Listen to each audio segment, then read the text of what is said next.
So I guess we are live now, but I think there's a slight problem with my webcam. Good morning, everyone.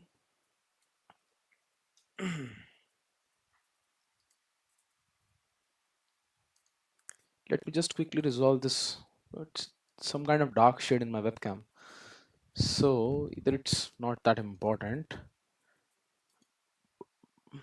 Let me just see what's the problem with the webcam.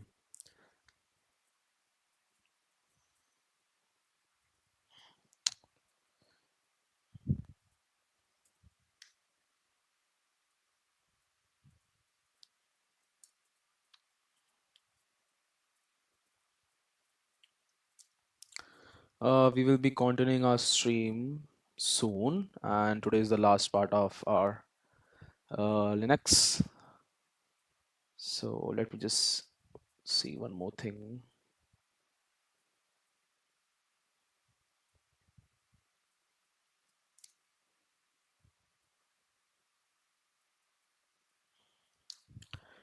Am I audible? Uh, if someone can,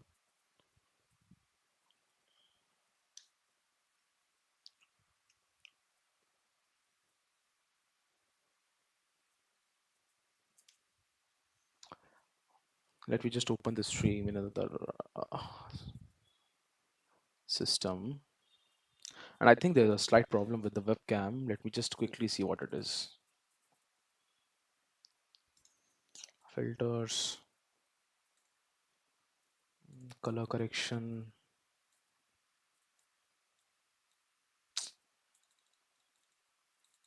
Hmm. I guess it's all right now.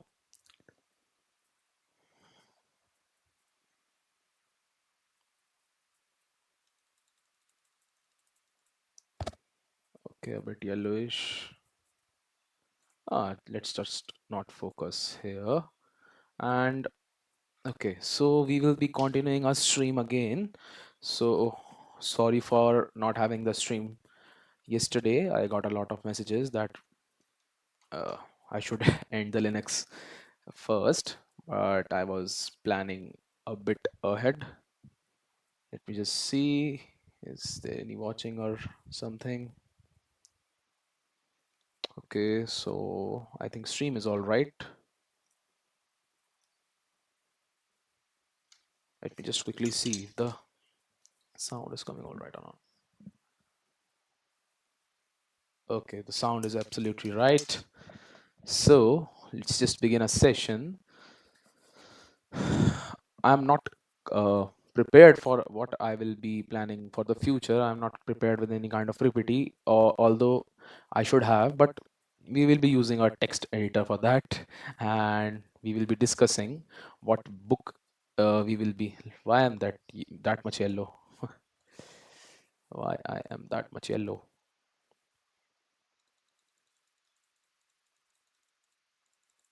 Oh, okay, it's some kind of black and white thing. Okay, it's good, I guess.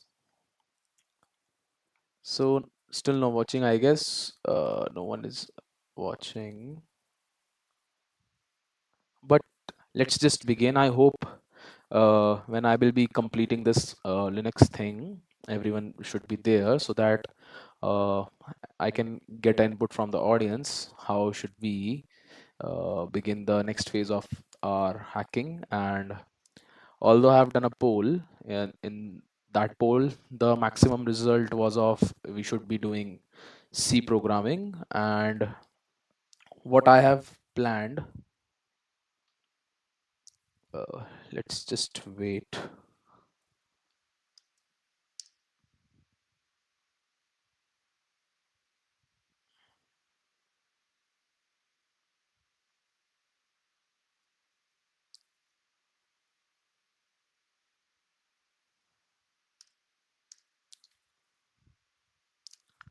So what I have planned.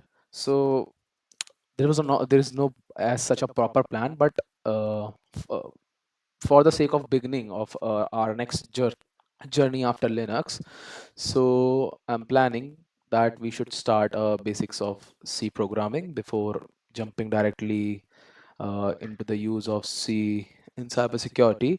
But let's just see how it will go. And particularly from the phase 2 of our hacking, we will be uh, majorly focusing on C programming, the basics of C programming, and we will be starting from scratch. So let's just begin.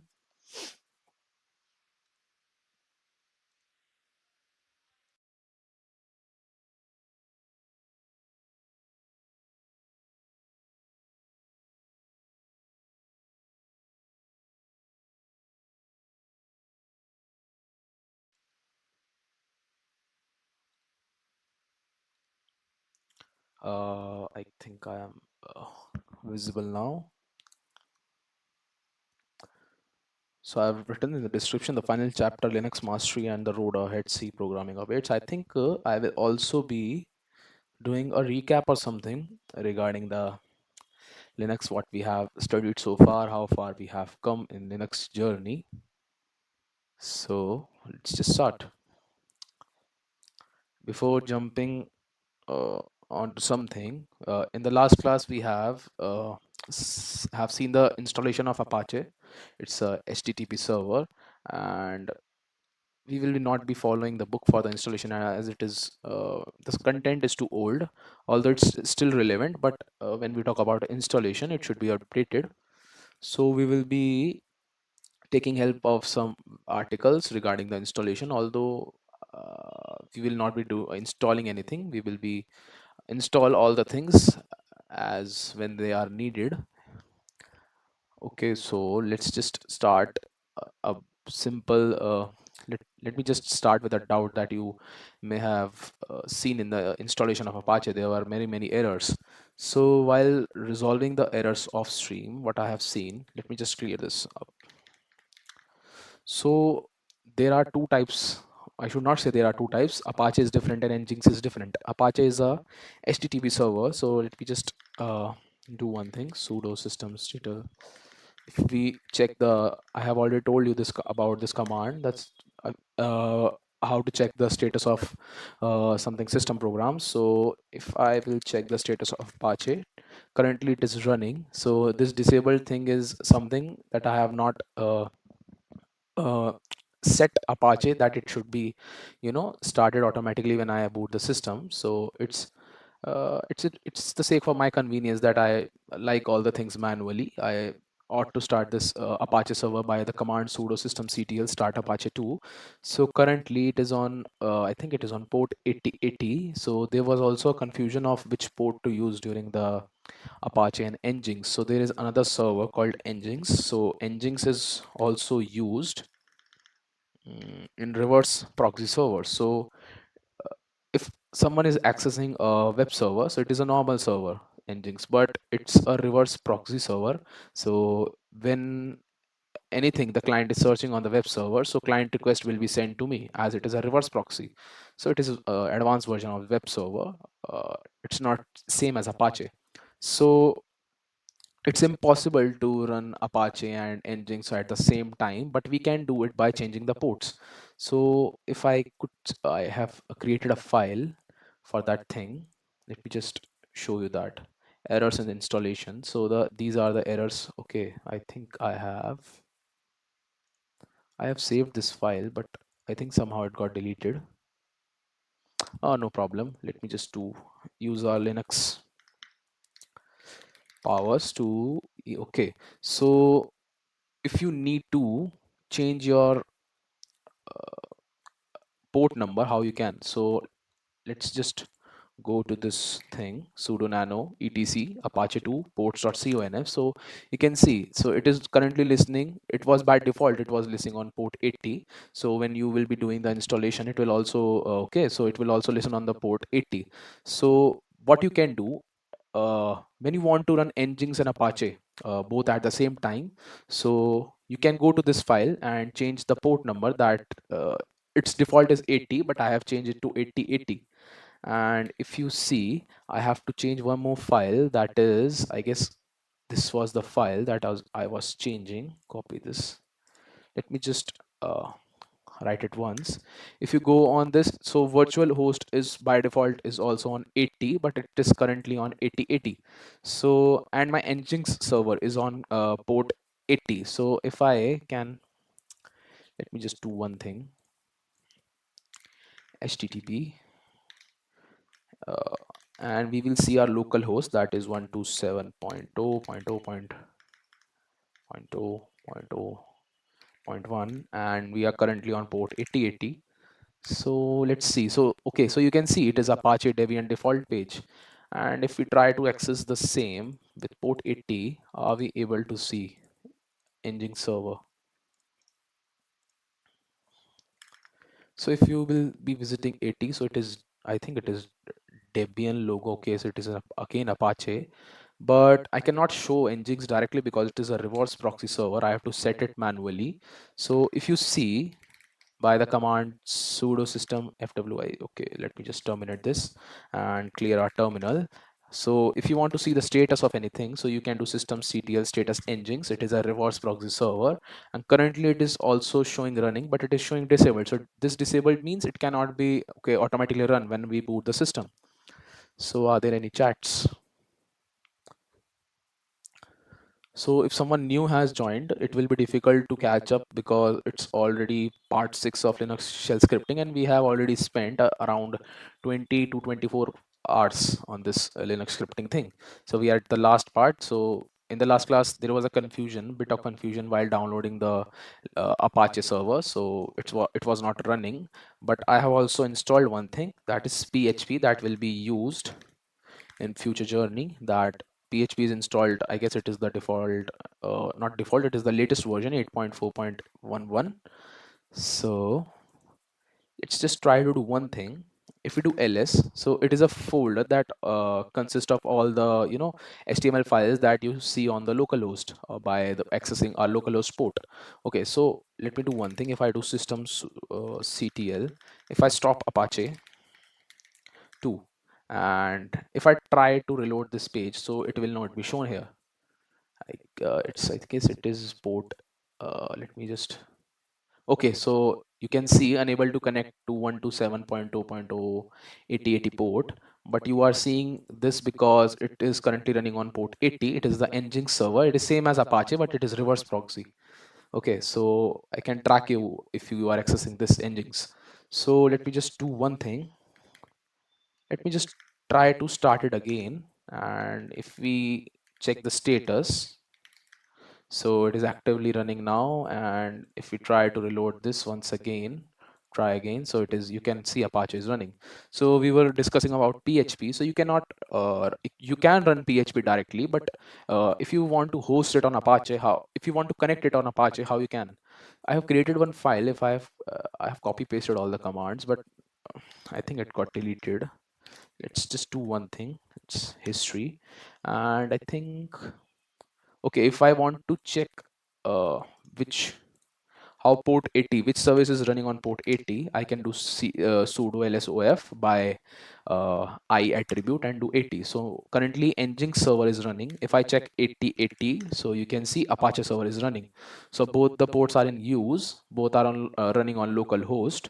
But if we want to create a file like control z, one, wait a minute, I have to give a super user permission, and we will be creating a file nano info.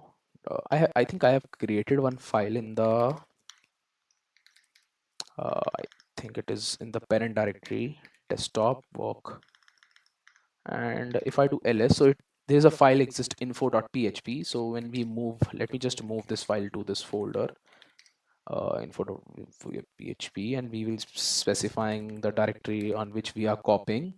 So if you move cannot, permission denied. Okay, so we have to do sudo in order to move the file because we are working in system files.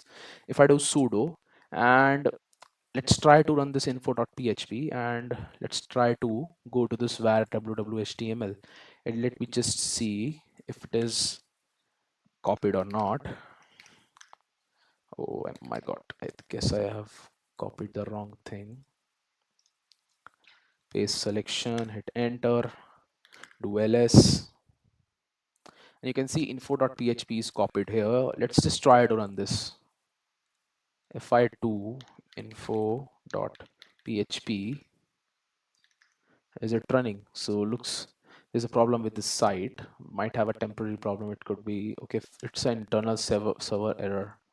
I think I have to restart Apache sudo system ctl. Let's just restart Apache once, and let's just try to run it again. If I remove this port 8080, will it be able to run that info.php? So forbidden nginx is showing some kind of error. Let me just specify port 80. I think currently info.php, is it empty or what? If I just cat info.php, okay, so I should take help of so there exists content. Can I directly run info.php? I don't think so. So it's syntax error. So let me just do sudo. Can I run now info.php? It's still saying index error. Let me just do one thing. Sudo nano info.php. Let's just see. So command is all right, I guess. Command is running fine. But info.php, it's not still not running. Control Shift T. Oh, I have created file. Let me just see. PHP is PHP linked to our currently, I guess info.php is. Let me just cat it once.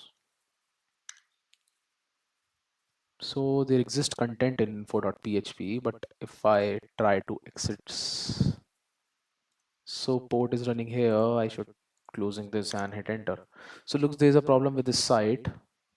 500. So it is internal server error. I think it is problem from my end. But if I try to run port 8080, it is showing that it is running. So we have, although we have added it into our var www.www.html thing, but it's still not running.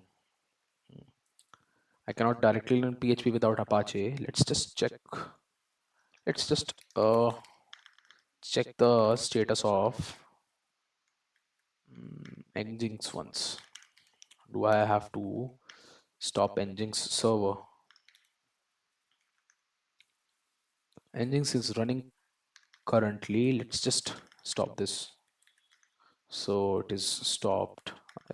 Let's just try to check the status of Apache. It's running. Let's just see. So currently one port is only running, and if I try to do info PHP, okay, it's still saying unable to connect. I think the file is not refreshed still. Running PHP file. Let me just see what I am. Okay, so we are running PHP file on Apache, Apache 2, Kali Linux. Apache 2 was a bit, it can still tell. So to sudo apt install, I think some modules are not still not installed. So it is saying HTTP localhost info. So we have already specified that we are working on localhost. If I do localhost and let's just try to run with localhost. It's still showing error. I think some library is missing. So place your PHP file into the, okay, I have already placed it here. So for info, I think I have, do I have, I think I have written the wrong command in PHP. I have created a wrong file. Let me just see. So it is PHP info. It will give the version info. I think it should be running all right. So after installing, verify the PHP module is enabled by running. Let me just try to run this one also. So currently, I think it is PHP 8.4. Let me just see PHP v. So it is PHP 8.14. So considering dependency for this module already enabled, so it is already enabled. So sudo apt install live apache mod php. Let me just try to install this as well. I think it should be already up to date. Okay, so this module was not installed already. Okay, so this is done. I think I have to enable it again. It's already enabled. Okay, we have to restart Apache.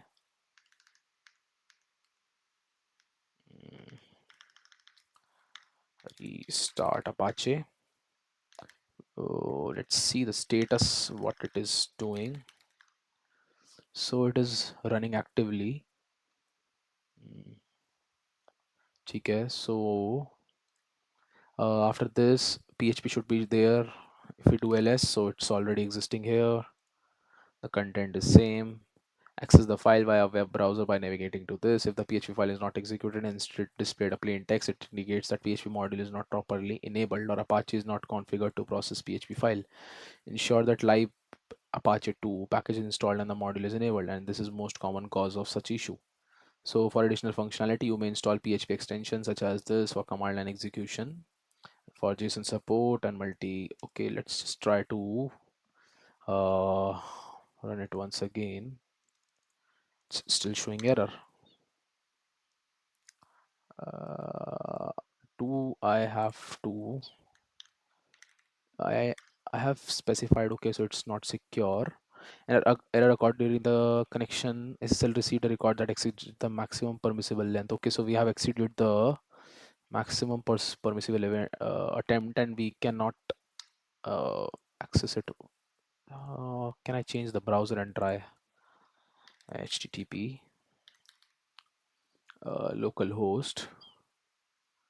Okay, so localhost is also not running, but uh, Apache should run or not? Apache should be running. HTTP. Oh my god.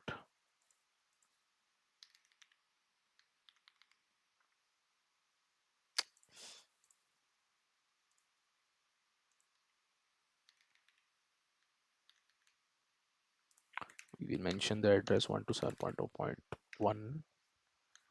Let's just see if Apache is running or not. Control set.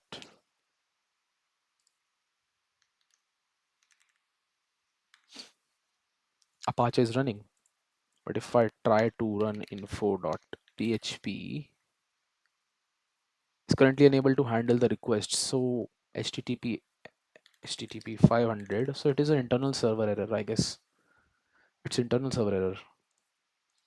I think some module is not installed. PHP is installed and intact. I have initiated one more command to check whether, okay, so this was the command, I guess. Uh,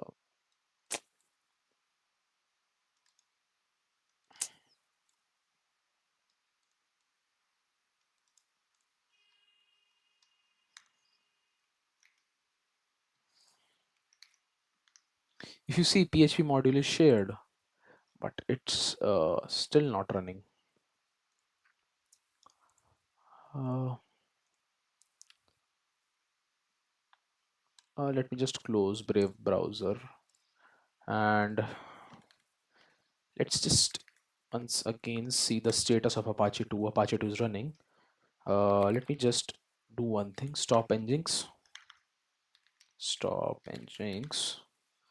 Okay, so currently on port 8080, it is all it is only this file this web server is only running on port 8080. So info.php, I think this will work now. Let's give the permission 777. It should not matter if I track try to access http 127. So it is working, it is working. 88 is also working. But I try to access info.php, it's not working. I guess we should be doing one more try. Uh,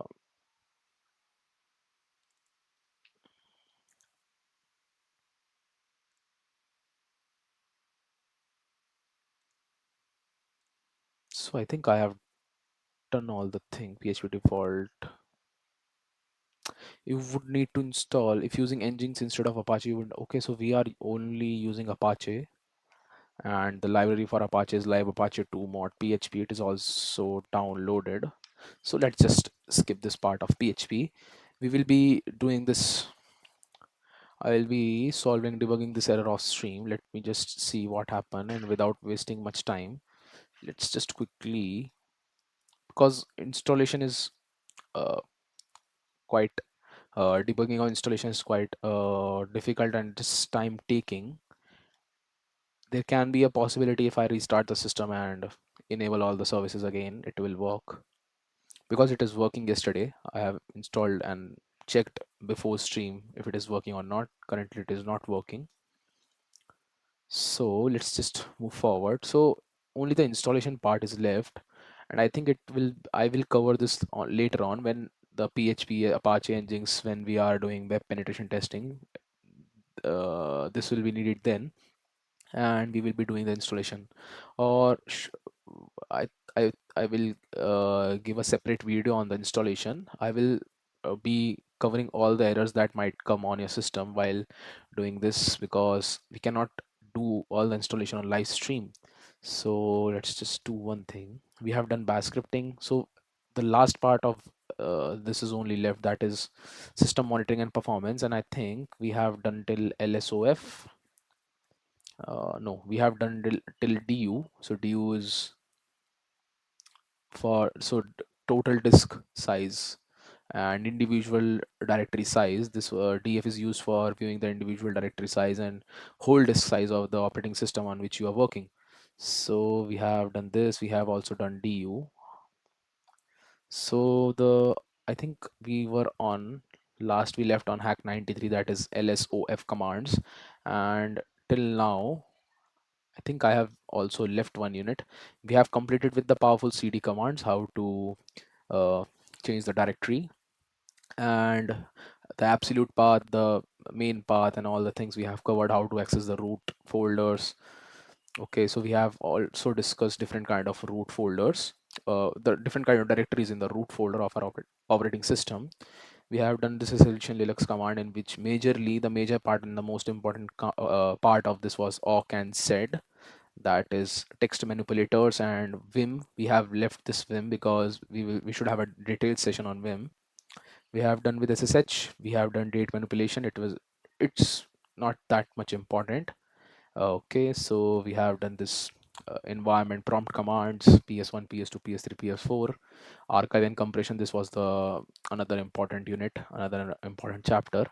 We have done with command line history. This was the most important among all the chapters, that is system administration task, in which we have studied about how to partition or format a disk, how to create your own disk, how to mount a disk, how to create new users in an operating system when you are working on a server and you have a Linux distribution. So how you can manage different users, different groups, and all. So we have seen this installing packages, because yum and rpm is used in Red Hat Linux or Fedora. It's not used in Kali Linux. Apt is used in Kali Linux. So lamp stack will be covered later on when this will be needed. So you should not go to install this now.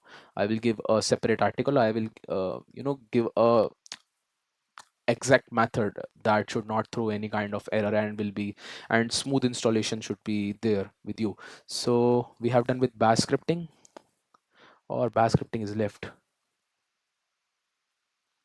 Okay, I think bash scripting is still left. Yes, bash scripting is still left. So this is the major part of today's stream, bash scripting. Let's just try to finish this first. So it will hardly take 15 to 20 minutes to finish. So I think we are already 30 minutes into the stream. So let's start from lsof command. So lsof stands for ls open files. So ls is the, I have already told it is listing. So which will list all the open files in the system. The open files include network connections, devices, network directories. I think my webcam is yes, my webcam is not there.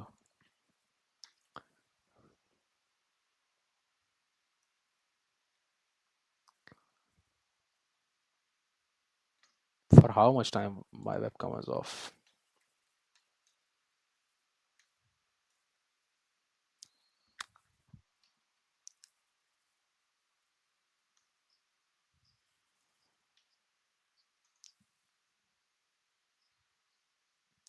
Okay, sound was all right. My webcam is off for about 7 to 8 minutes, no problem. So let's just start with lsof command. Uh, Let me just separate this terminal and clear this mess. Let's start. So we have already discussed it will list all the open files. Either it is a network connection, devices, directories. The output of the LSOF command will have the following columns: command, the process name; PID or the process ID; username; FD, file descriptor; type, node type of file; device number; file size; node for node number; name for full path of the file name. So should I run this? Let me just see if there's no. Okay, let me just try to run this once without capturing it. LSOF, and anything that is relevant to me, it should not be shown. IPs are not shown here, so permission is denied, I guess. Permission is denied.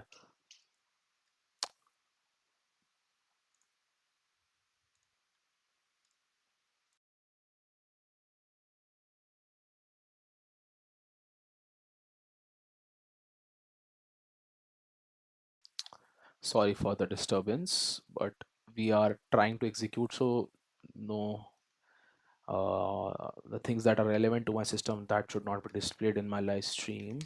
So it is showing permission error, I guess. So let me just try to run this with lsof. Okay, lsof, and list open files, and we will be doing more command, hit enter. Can't see. I think I have missed one attribute or something. Okay, I have not. It has shown all the things that is currently running. Let me just see it once more. Let me just try to run it in full screen mode. Warning, can't start fuse. Output information may be incomplete. Okay, so it is restricting some of the information for my system to be shown here. So system D, so it is, I think it is internal processes that currently running on my operating system. So this is the process ID. These are the command that are currently running, and there are a lot command. Okay, we can see there are a lot of command that are currently running. So it is showing us the size as well as the directory they are on which they are running, and what else it is showing. It is showing the node number, process ID, type, okay, size, and node name, and the directory in which they are running. Okay, so pretty cool command to see if something unusual with your system is, some kind of unusual command is running on your system. You can just see here, and if it is taking a significant space and just slowing down your system, you can see. So you can also see the CPU spike currently in my system, as I have, open. I have seen all the open files, all the processes that are currently running in my system. That is a bit load on my system. So let's just open a new tab.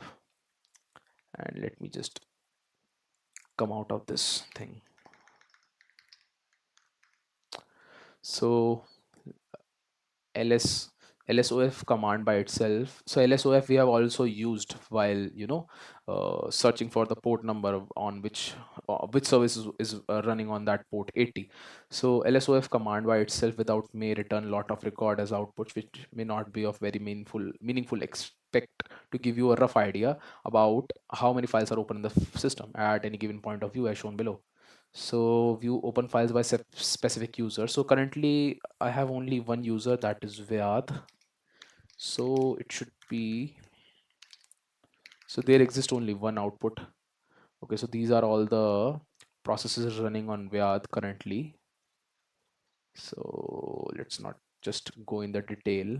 You can see the directories on which the processes are currently. So currently I'm streaming, so OBS services are also used here.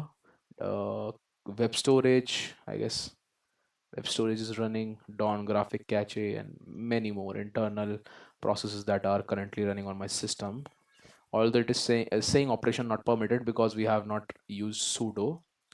So I think we should add go into root to without using sudo. We can initiate each and every command if we are in root, so it will not again and again show operation not permitted. So list user of a particular file.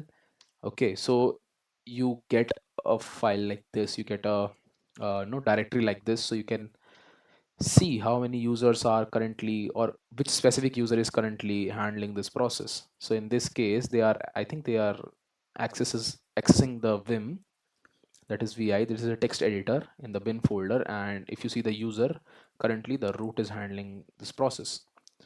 So also vim is also handled by Ramesh. Okay, nice. So you can see the node number, you can see the size as well. So let's move to another command.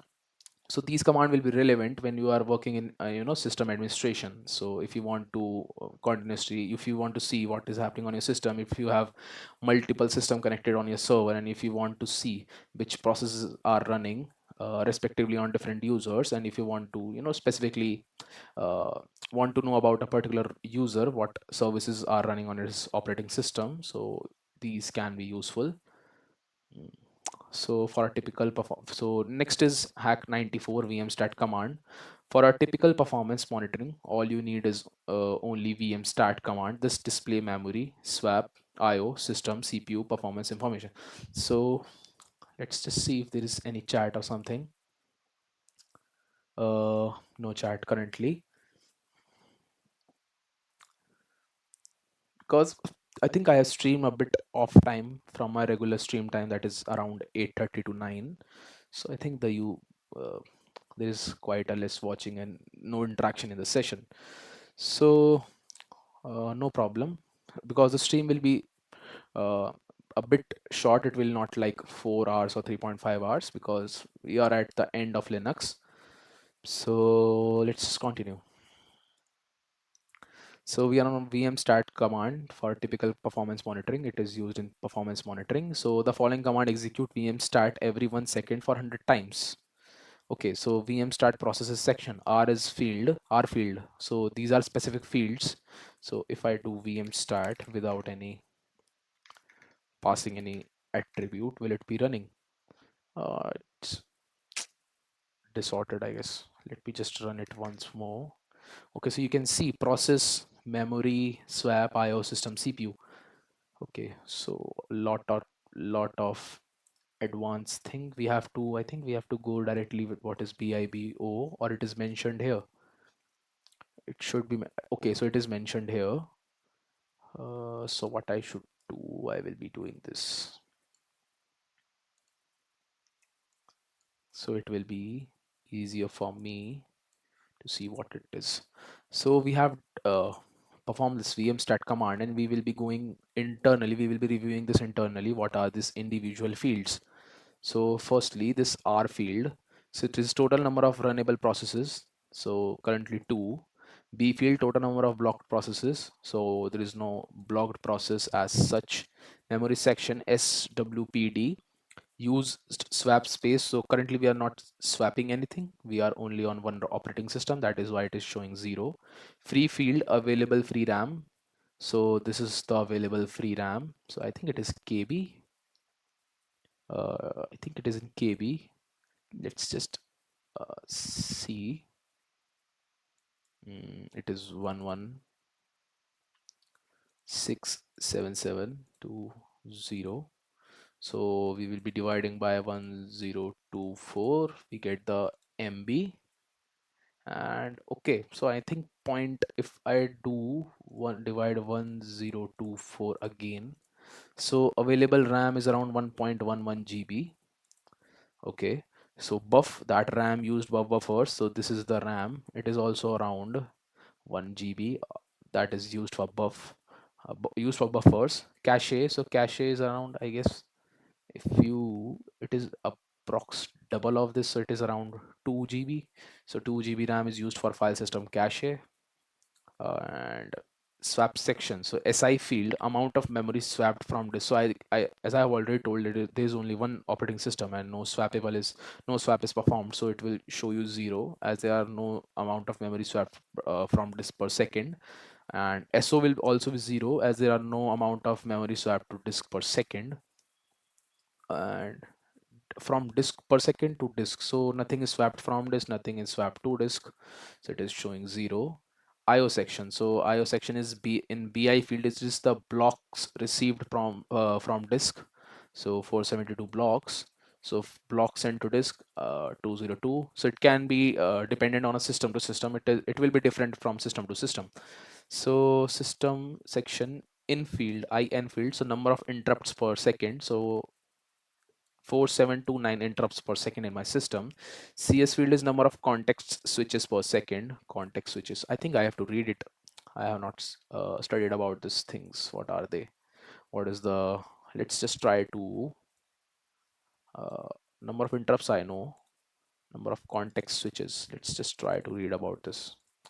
As we want to, deep dive into the Linux operating system, we should be knowing each and everything. Let me just see the stream is going all right or not. So 2 people are currently watching. 4 are watching. No one is chatting. So I assume no problem or no doubts. If there are no comments or no live chats, no chats. So CS field in the system monitoring tools like VMstat represent the number of context switches per second observed in specific interval. A context switch occurs when the operating system saves the state of currently running process loads and loads the state of another process so that CPU can execute it involving the saving. Okay. So what's the unit of measuring this? I think it is in seconds or something. 472 CS is 29. Okay. So on Linux system, the CS value reported by VMsym reflects the total number of context switches across all processes. For instance, on a production server with 8 crores, CS value around 40,000 per second translate to approximately 55,000 switches per core per second. Okay, consuming a significant portion of CPU time. So it is, they are talking about production server. As I've already told, these are all the commands that you will be using while managing a server. Okay, so I think this is the time between two processes, the execution of two processes. Okay, so we should moving to CPU section. So there are many fields. First one is US, time spent running user code, non-kernel code. Okay, SY, time spent running kernel code. Okay, so kernel is Linux actually. So time spent running user code, that is non-Linux code. That is the code that is executed by me, and this is the kernel code that is executed by the system. So okay, so I think this is time is in second, 30, or it is in microsecond. Mm, Start 8 crores of a CS value of around 8 per second. I think it is seconds. It should not be seconds because it should be microseconds, I guess. Uh, where is our book?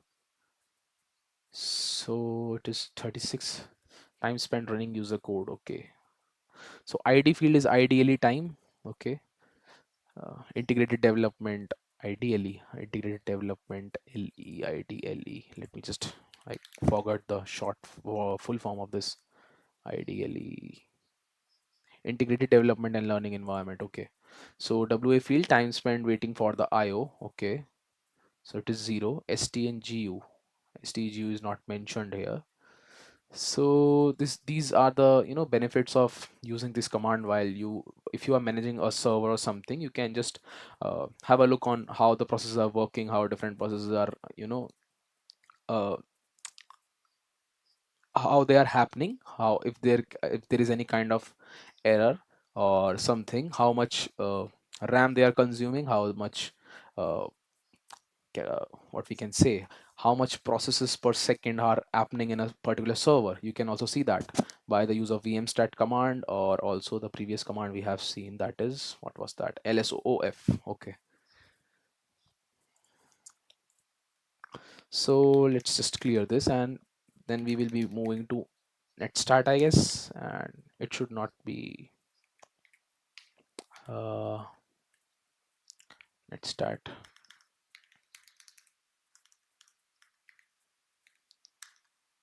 I I was scared of that. Five people watching. Okay, I cannot show that. Let's just close this and open a new terminal here. Okay, so another one is netstat. Another command is netstat. So for typical performance monitor, no, netstat. So netstat command displays the network related information such as network connections, routing tables, interface statistics. Following are a few example on how to use netstat command. So okay, it will mention all the uh, IP addresses of my system. That is why I have shut down that command. Although you can try to hack my system, it's an open challenge. So active internet connections, so servers established. Okay, so IP of my Wi-Fi, also it will also show the IP of my Wi-Fi. Nice. So display active internet connections and domain sockets using netstat. So we will use AN. So I think what we will do, man netstat, is there exist any kind of module. Okay, so netstat print network connections, so they have used -a, -n is showing the numerical address. Okay, so where's the book? So n is showing the numeric address. What is a doing? A is okay, it is showing, it is show both listening and non-listening sockets. It is showing all the sockets currently active on my system. Okay, so these commands can be useful. Okay, display active connections with process ID and program name. Okay, so we will be using DAP. So A is for displaying both listening and non-listening sockets. P is for programs running with the PID. What is T used for? -T, -T. I think it is for time or something. Uh, this could be very helpful to identify which program has initiated. So what it is, program name, process ID. So I think -T is used to see the program name.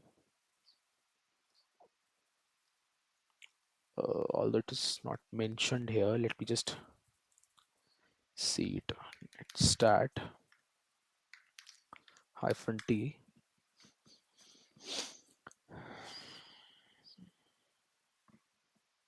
So it will display. Okay, so it will also display the current TCP connection offload state. Okay, fine, nice. So let's just move. Display the routing table. You can just specify -route in order to show. I cannot show because my IP address will be leaked on the stream. Although there can, I have not seen the output. What was the output? I think that was the localhost IP address. I hope so. So display raw network statistics. Okay, I can show this, but some people are smart. They can also extract, use this information against me. So this is useful for displaying the raw network statistics, that is netstat statistics and raw. Okay, so if you want to read more about netstat, what you can do, you can just read the manual by using the man command, and there are ample number of attributes that are mentioned here with the netstat command. So you can also see that you can use verbose. So tell the user what is going on by viewing being verbose, especially print some useful information about the unconfigured address families. So it can be much useful because it will show if there's some kind of error with a particular IP address or some network. If you want to troubleshoot the network, it is very helpful because it will show you the error code. So moving on, miscellaneous stat, okay, TCP, numeric list of TCP connections.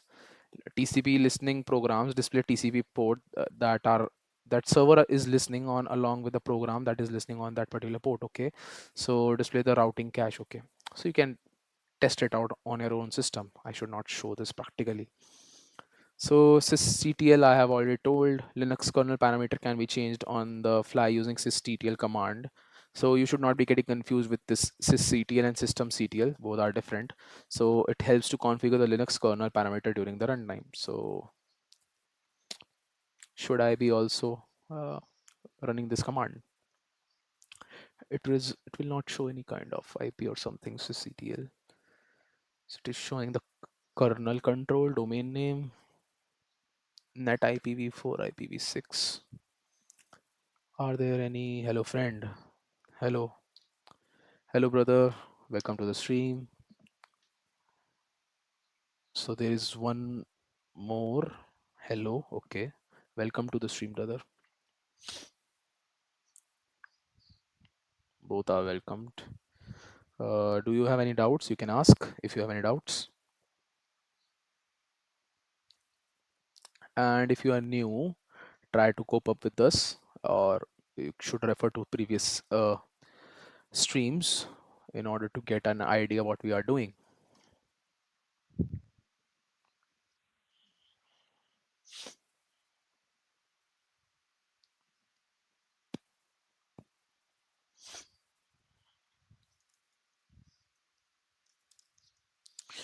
Please wait for 1 minute. Let me just, it just something. I am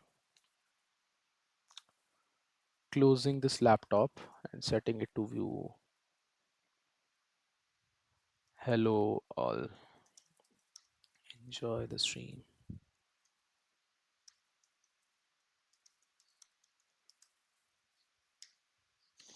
So moving on, uh,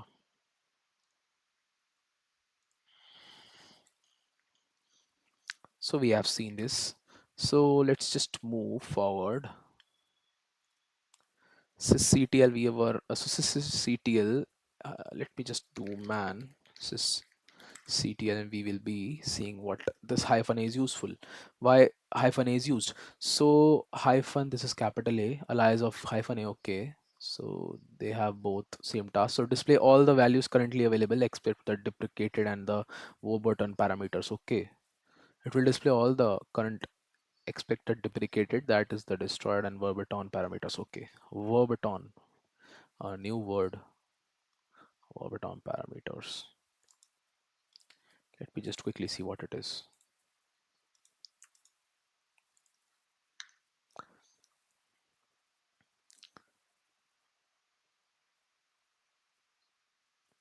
What language is this?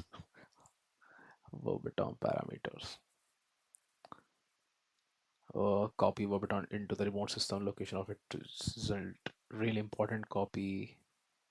MSF Venom. Okay. Programming on what is good dummy statement too.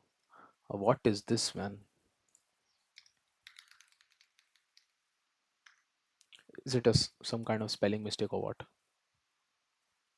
It will tell. The term verbatim is not a standard technical term, but it appears to a reference to the concept of avoiding modifications. Uh, Linux. So we are trying to access this CTL command. It's not a standard recognized. Okay, so it is not a standard recognized command, but it is saying verbatim parameters.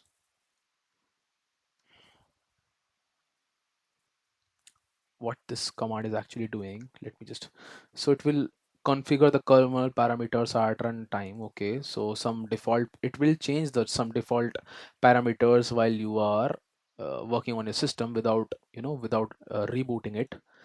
So systemctl a. Okay, so modify kernel parameter in etc sys ctl.conf for permanent change. Okay, so if you want to make any permanent change in these things that is mentioned, that is thrown output by the ctl command, you can change it by going to this vi.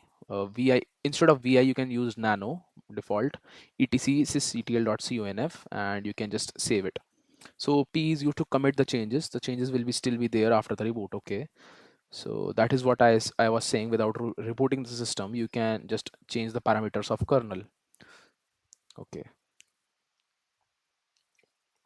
so kernel is something that I have already explained. So kernel is something that links the software to hardware and maintains the connection between them. So Linux is, you know, mistaken as operating system. It is a kernel, and by the use of GNU shell and all, it is made as a separate operating system. And there are major distros such as the distro which I am using, that is Kali Linux. Okay.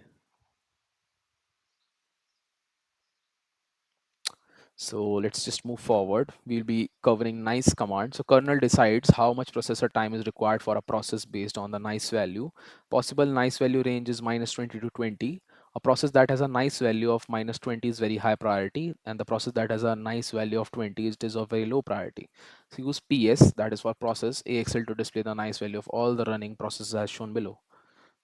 Okay, so I can do the practical in this case, PS AXL. So all the -20 are the highest priority, 0 have no priority. Okay, -10 also, there is also -10 existing. 20 is the least priority, so 0 has more priority than 20. There exists -11 also. So except desktop is the GNU thing, XX. So PRI and NI, what to check in this case?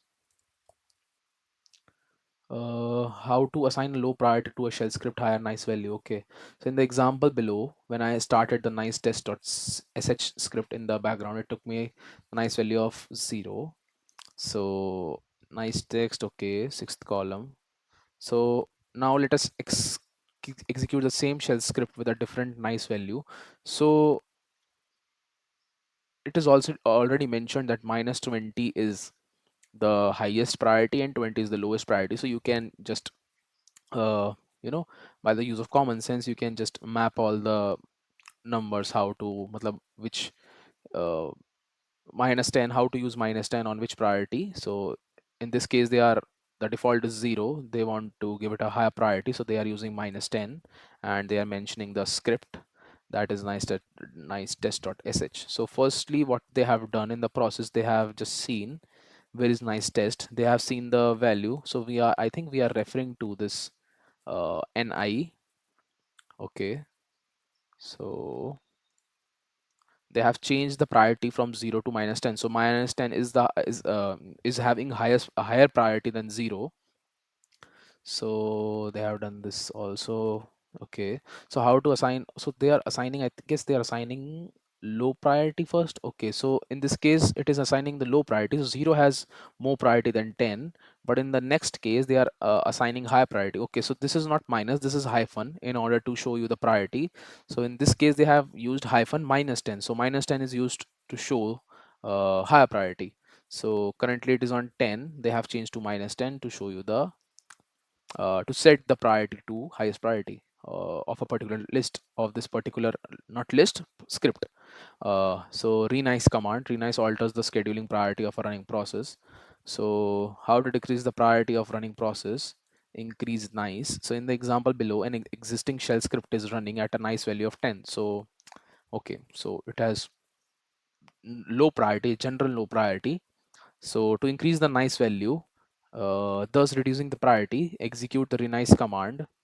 Okay, so if you are increasing the, so it is in you can say in proportional, that if you are increasing the nice value, the priority will be least. So old priority was 10, new priority was 16, so they have changed the priority to 16. So how to increase the priority of a running process? So it is currently in running state. So what we will do, you will see the processes and you will find the nice test script there. So they have given you the accurate name and the location, also the nice, I think they have, okay, they have mentioned the nice thing also, the 10, it is set to 10, but you want to increase it, so you will be going left on the number line.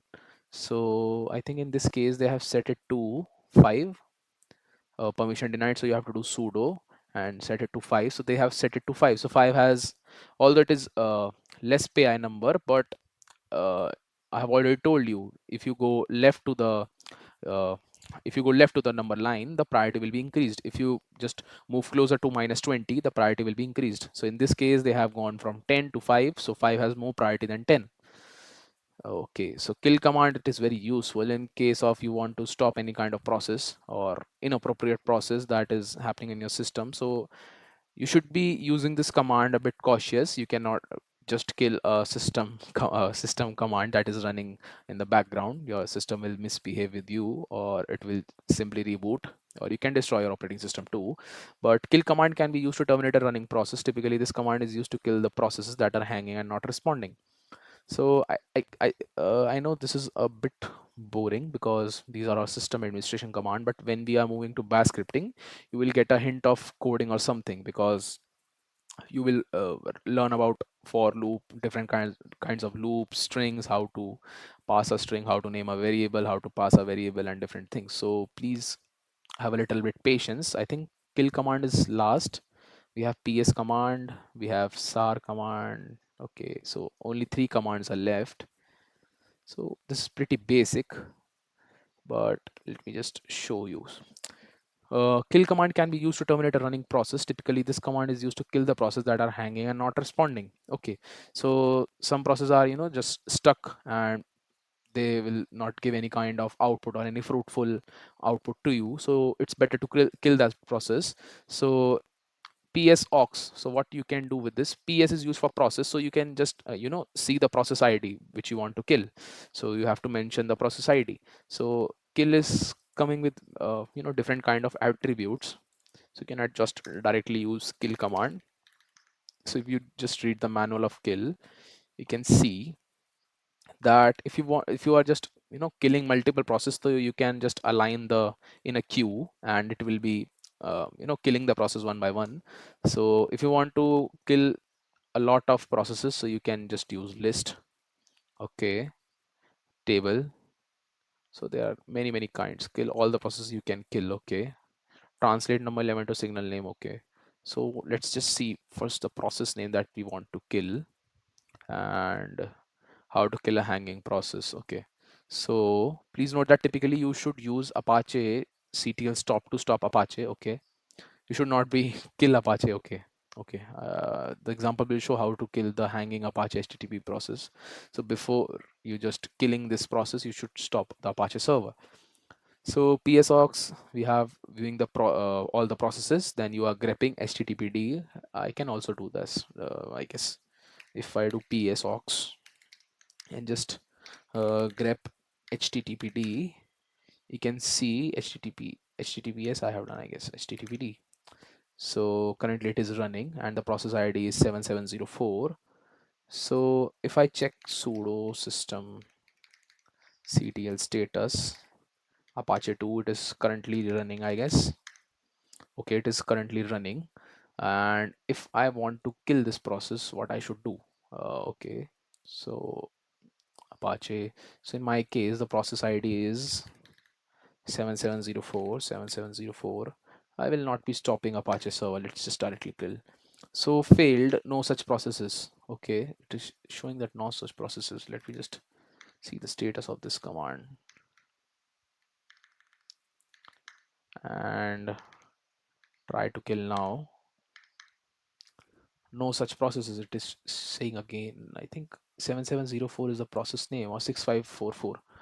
I should referring to the table grep httpd, showing apache. In my case it is showing the username. We have used psox grep httpd. So process id is mentioned here already. But my Apache is running fine. It is not hanging. I guess that is why it is not. Please note that above command tries to terminate the process graciously by sending a signal called sigterm. If the process does not get terminated, you can forcefully terminate the process by passing a signal called sigkill using the option -9. Okay, so should we use -9? Uh, Kill -9. I think no process is existing here because I have stopped the Apache. If you see sudo systemctl again, and if we see the status of Apache, it is, I think it is killed now and it's inactive. It's inactive, it's dead. I think the process is killed now. Okay, pretty cool. This is how you can kill a process. Okay, so another way to kill multiple processes easily is adding the following two functions to the bash profile. You should not be doing this. No need to do this. So now do the following to identify kill all HTTPD process ps grep HTTPD. Okay, HTTP. In this case, they are using HTTP. In this case, they are using HTTPD. Let me just quickly see ps grep. I have, it's not working ps grep in my case. So let me just do ps aux piping command. We will be using grep HTTP. Okay. No process is named as HTTP because the server is stopped. I have stopped Apache. That is why it is not showing anything. So let's just move forward.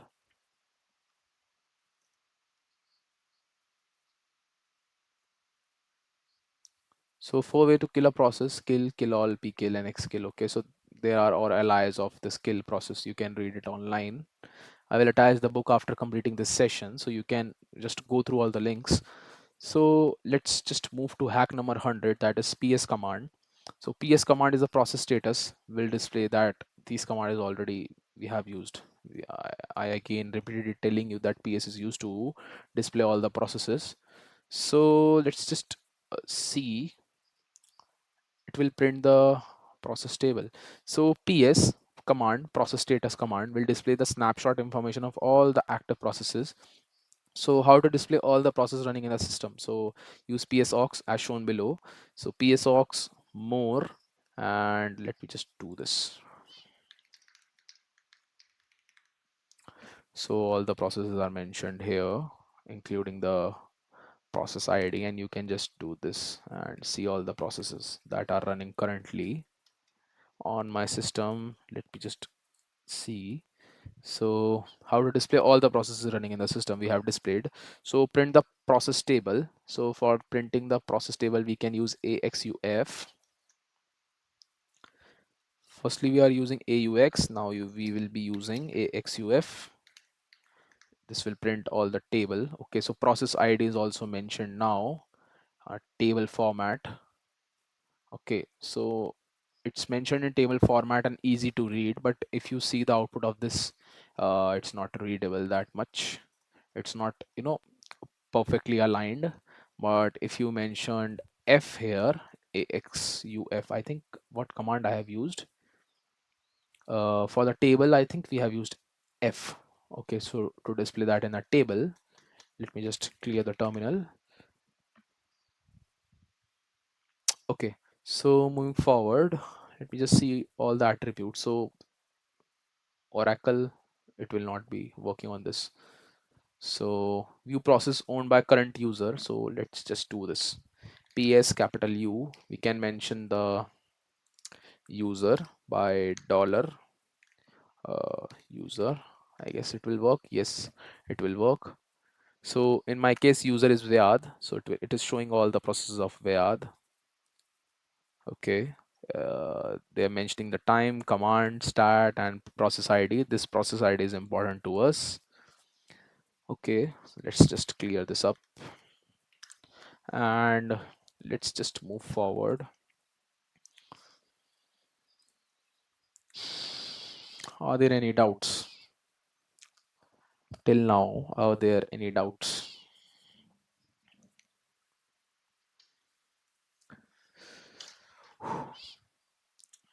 Let's just finish this and just begin with bash scripting, and we will be taking a break after finishing this. So I have already told how this will work, and let's just move to hack 101, that is SAR command. The SAR commands come with a sysstat package. Make sure sysstat is installed. If you don't have SAR installed on your system, get it from sysstat project. So sysstat is not currently in my system. I have to install it or something, I guess. SAR command is working or not. Mm, I think it is not installed in my system, but let's just read it what it does. The SAR commands, okay. The SAR is an excellent monitoring tool that display the performance data of the pretty much.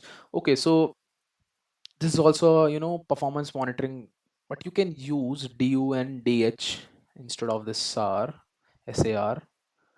for viewing the process. That will be helpful. LSOF can be used to, see the open files. DU command is useful, and DF command can be useful. And if you want to see the performance, I think top was the command. Yes, top command, in order to see the performance of CPU. If you wish to see the performance of CPU, you can just click here and see what all the processes are happening instead of just playing around with the commands. So that marks the end of this book, but a little bit portion is left, that is bash scripting. Let's take a 5 minute message retracted. I think there was some message and message retracted. Message got deleted, I guess. Uh, is if there is any doubt, you can ask again.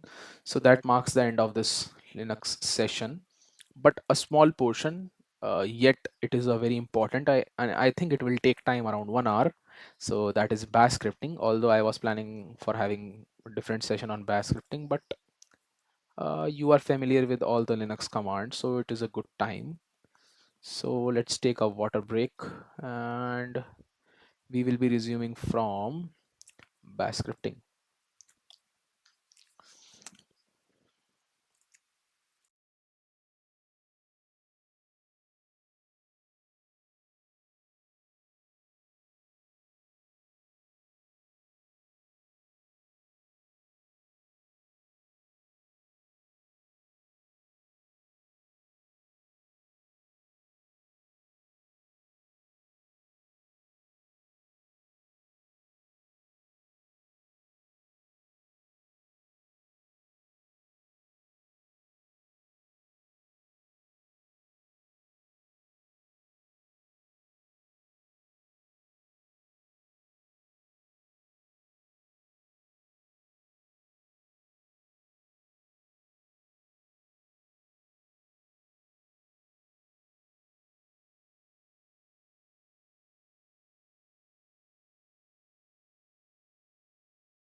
So today is Dhanteras also. Happy Dhanteras to all that are present in the stream.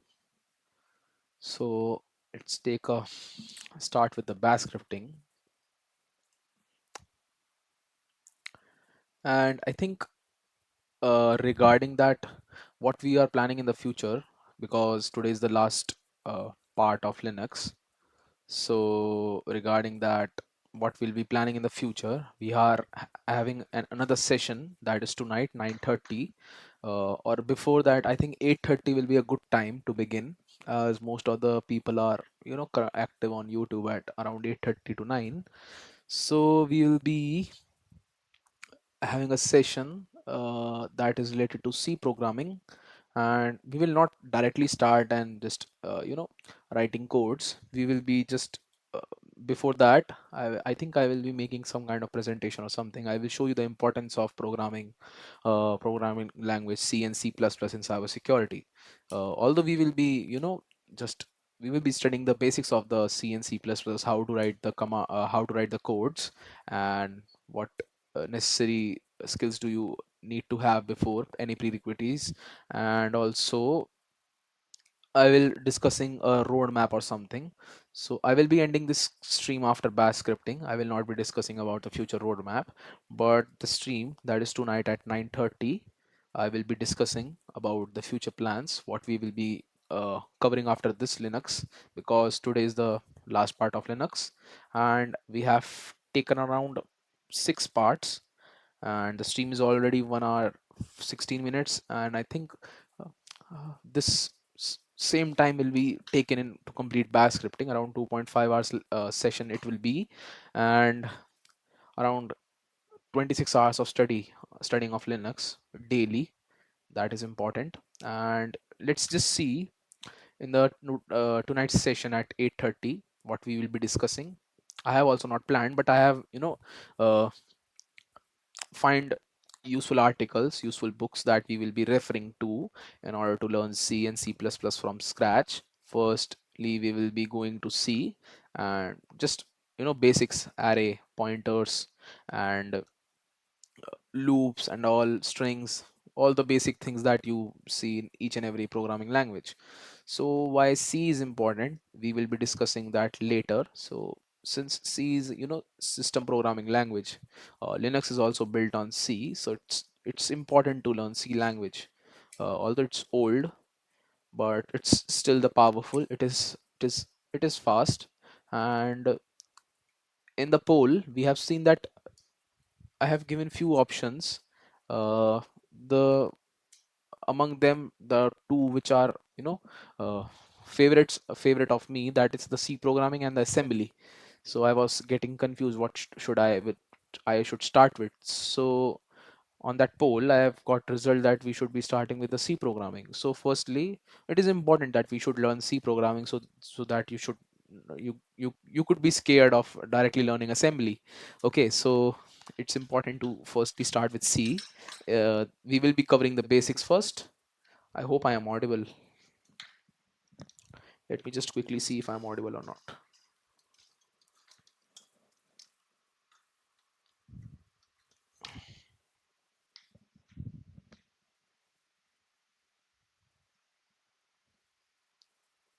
Okay, so session is audible. So we will be beginning from C programming, irrespective of it is, used in cybersecurity or not. It The session will be for everyone that want to learn, the person that want to learn C programming, because we are starting from scratch with the history of C programming and all. Hi Vyad, can I know where can I get Linux along with shell scripting from scratch? Surya Prakash Reddy Dwarshala. Linux from scratch. We have started Linux from scratch, brother. We are covering this same thing, and today is the last part of Linux. You can refer to my all the streams, all the 6 parts, in order to, uh, get familiar with Linux command and shell scripting from scratch. You don't know how to install or something, all the things are covered, whether it is from installation and all, how to install the things and all. I have given the links to, I have not shown you how to install the Linux and all the things, because you can see in the device I am in which I am streaming, it is by default it is Kali Linux. I have, made the operating system, primary operating system is my Kali Linux, so I have not shared you the installation. I will give you the links, how you can install any distro of Linux. You can use virtual machines and all, and you can follow my live streams if you want to get familiar with Linux and shell scripting. I hope I answered your question.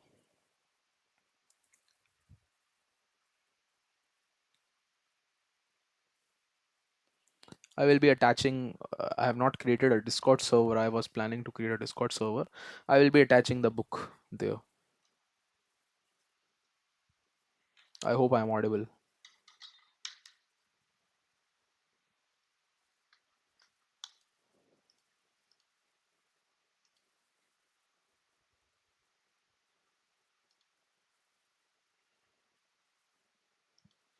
Okay, so I am audible.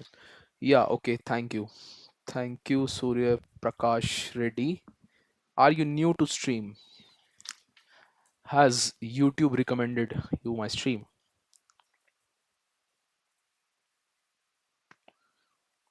Of course, I am not familiar with the name. I think you are new to stream. Welcome to the stream. My name is Ayush Upadhyay, and this is my channel Vyad, and we are on a journey on preparing for examinations of cybersecurity. I'm already CEH certified, CCNA certified, and next I am planning for OSCP. So this is the initial. Uh, Linux is initial of that, and we will be soon beginning with C programming in the tonight session, that is at 8:30. We will be planning what we will be doing, and then we will be starting the basics. Let me just connect my system with power. Okay, power is less.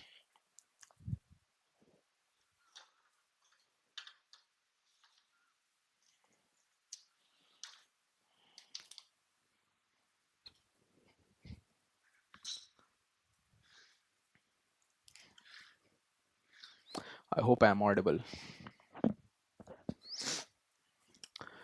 Okay, so let's just okay. So Surya Prakash, if you want to see this bash scripting thing, you can see because it's from basic. I will be explaining each and every command. Anyone present in the stream, it will be new for them for bash scripting because we are doing we are not doing anything new. We are just step by step arranging the Linux command into a shell script in order to initiate something or in order to initiate a process. So I will be explaining each and every command again. We are beginning bash scripting. So if you want, you can see it's pretty basic. No prerequisites knowledge is required until unless you are not familiar with programming or and all. So let's just begin.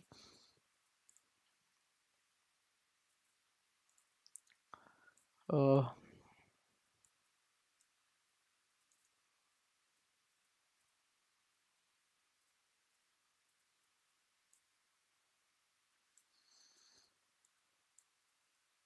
okay, fine now. So we are beginning chapter 11, that is bash scripting. So hack number 84, we have covered all the book and this was the only topic left. So hack number 84, execute sequence dot bash, all the file beginning with dot bash and all files. So this hacks explain the sequence in which the following files are executed. So if you do ls al, so you can see, so if you simply do ls, so these are the directories that are not hidden, but if you do lsal, it will be showing a long listing, and hyphen a is used for seeing the uh, hidden files. So you can see like bash profile, we have, I guess we have .z profile here. For bash rc, we have this file bash rc, and bash logout, we have this file bash logout. So this is how files are executed while while you are booting a system. Firstly, the etc profile, it will go to etc profile, then it will be running bash profile. So it depends which user you are using in operating system. So operating system consists of different users, so it depends which user you are using. So firstly, it will initiate the bash profile, then bash rc. These are the default command that are that run, but when you are just booting in a system. Bash login, when you are trying to enter your password, then it will go to profile again, it will search your profile, match your password and log in you. So bash logout is done when you are just done with your work, you have done all the coding and stuff. So all the data is stored for the particular user and you just log out. So this is how it is executed. So execution sequence for initiative login shell. So following pseudocode explains the sequence of executing these files. So execute etc profile. So if bash profile, the profile that we are referring to, exist, then execute the bash profile. Else, if the profile is not executed, so if login exists, then execute the bash login. Else, if profile exists, then execute the profile thing. I've told this earlier. So if there exists only one profile, so it will directly execute the bash profile. But if there are multiple users in an operating system, it will show you a login page in which you can just directly access a user, and by password you can log in. So when you log out of the interactive shell, following is the sequence of execution. So when you are trying to log out, so if bash logout exists, then execute it. And if, okay, and if we are ending the if, so please note that etc bash rc is executed by this thing as shown below. So it is the, you know, it is all, this is the main file bash rc. So we will be discussing how if is used. So when you want to close if, you use fi. We will be discussing that later. So execution sequence for interactive non-login shell. So there are no login shell. So when launching a non-login interactive shell, following is a sequence. So if bash rc exists, then execute bash rc. So if you are login passwordless, so that is how you can log in. So note, when a non-interactive shell startup, it looks for env environment variable and execute the file name value mentioned in the env variable. Okay. So test the sequence of execution. One of the way to test the sequence of execution is by adding different ps1 values to these file and relog into the shell. So I cannot show you relogin because my stream will be interrupted in between. So you can skip this part as it is not that much important. You know how these files are executed. You don't need to test anything or test the execution. By mistake, you can delete something. So it's not suggested to follow this. You can follow it on your own at your own risk, because you can just delete something or and all. Let's just bash for loops. Okay. So we are beginning the bash for loop thing. Let me just go to bash folder first. I have created all the files so that no mess will be there. So I think they are Vishwadeep. Hello brother, welcome to the stream. So firstly, they are uh, initiating with for loops using C like syntax. So that is why I was repeatedly telling why C is important to us in cybersecurity. So firstly, we will be doing bash, and the second form of bash for loops is similar to the C programming. So okay, how for loop is used. So I think I have created a file like for loop. Let's just nano this once. Nano for loop sh. Okay, so we have entered here. So this is the C style. If someone is familiar with C programming language, you have seen this earlier iteration, how iterations is working. So let's just firstly see the syntax of this file. So firstly we will mention for expression 1, expression 2, expression 3. You can see this. So they are doing C like syntax, although there exist three types of syntax, that is for bash style, C style, and the default. Okay, so they are referring to C like syntax. So for example, they are firstly doing for. Okay, so double brackets, they are executing expression 1 semicolon expression 2 semicolon expression 3. You don't need to pay attention to this, I am just explaining the syntax. And do, okay, so we are instructing the terminal that you should do this command, any command that is executed here. And when we are done with it, we just write done. So before the first iteration, expression 1 is evaluated. Okay, expression 1 is evaluated. So let's take the example of this and just copy it and create a new file in order to explain. So nano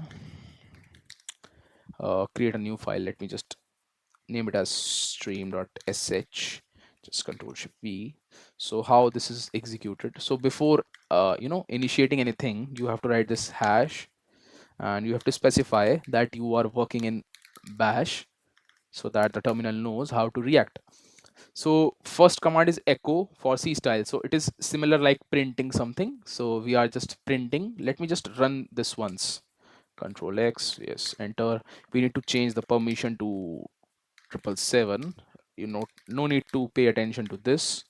You can just directly follow and refer to my stream for permission thing. I have changed the permission. So let's just try to run this. Stream.sh. Okay. So let me just do one thing, new tab, and go it full screen, nano stream.sh. Okay, So this is the command that we have written. This is the output. So how these are executed? So firstly, see, we have mentioned that we are working with bin. We are working with bash, and bash is present in the bin directory. So firstly, first thing first, in the first line, it is executing or echoing for C style. Echo means to print something in the terminal. So it is printing for C style. That for C style, the syntax is like that. We are beginning with for loop. For we're initiating first that I is 0, and in the second expression we are telling that I should be less than 10. And what we are performing, we are just iterating it one by one.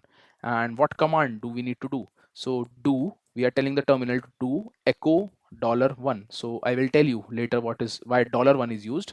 So I have told you that echo is used to print something, but if you are referring to a variable, you have to just start it with dollar. Okay, so $I, we are printing this, and we are just done with the command. We'll do control X and just try to run this. And we have, I think we have the output. Okay, so we have initiated it with 0. We have told the command that I should be not be it should be less than 10, so it is less than 10, and we are just adding one more time. We are incrementing the value. So 0 1 2 3. So it is a simple for loop to print from 0 to 9.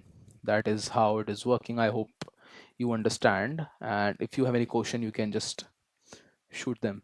So loop using C style. So this is the similar thing. What they are doing, they are initiating the value I with 1.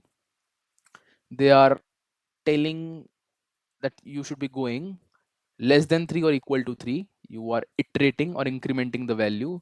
So do. So they are performing a command echo random number $1 random. Okay. So they have created a game or something. Okay, so this $random is used to generate a random number. Okay.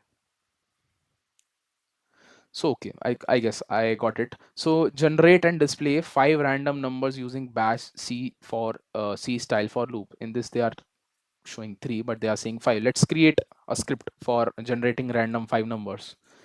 So we will be editing this only, and we will it's although it's not needed, we will be specifying for generating uh, generating 5 random numbers. Bash is much more inclined to programming. So we are initiating a for loop and just telling that so we have to initialize with it 1, because we are generating 5 random numbers. So it should be I should be less than equal to 5, and we are incrementing one by one. And we are what command we are initiating, that we are telling that you should echo. And have they used double inverted commas? Have they used? Yes, they have used double inverted commas. So here double inverted comma, so we will be specifying a random number. Okay, I messed up the spelling. Random number. So $I. Okay, so random number, we will specifying it with colon, or they have used colon or any kind of field separator. Yes, they have used colon, and we will be just, so there are exist different kind of environment variables that are already known to bash. So one of the variable is random, so it is already known. Okay, so in this case I is not known, so we have defined what is I. So random is it is a system variable, so it is already known to bash what to do with this. So we are just doing this and done. Let's just use control X. Yes, enter. Let's try to run this. uh, will it run? I think it will show error or something. Okay, so it has run. So for generating, this is a program for generating 5 random numbers. So how it is working, let's see. If we do nano again, let's do nano. So how it is working. So firstly, we are just echoing that we are generating a program for generating 5 random numbers. So we have seen how to generate a loop. So in this case, we are generating a loop for this thing 1, 2, 3, 4, 5. So these are all random things 14554, 14548, 28934. This is all generated by this dollar random variable that is already defined in the bash. We just don't need to specify it. Okay, so this all dollar I is replaced by this definition that it should begin with 1, it should go till 5, and it should be iterating. So that is how it is done. Let's move forward. Infinite loop using bash for, okay, so they are creating an infinite loop. So let me just do one thing, separate it once. So let's edit this only. So with this time we will not be printing, we will just directly do the programming. And firstly we are specifying that I is beginning with 1. It can be any number. I will be beginning with 1 separated by semicolon. The syntax is much similar to that of C. So I is beginning with 1. We are specifying that we are using for loop, double brackets. We will be leaving the expression blank because we are just initiating a infinite loop. We are not providing any definition for this. So what you do so in order to not get the output very fastly, we will be uh, give it a sleep time of, okay, so dollar I, that is 1. After 1 second it will be printing the command dollar I it, okay, so echo. So we are using the same variable for during the sleep and increasing the number. So what we will do, we will echo that number.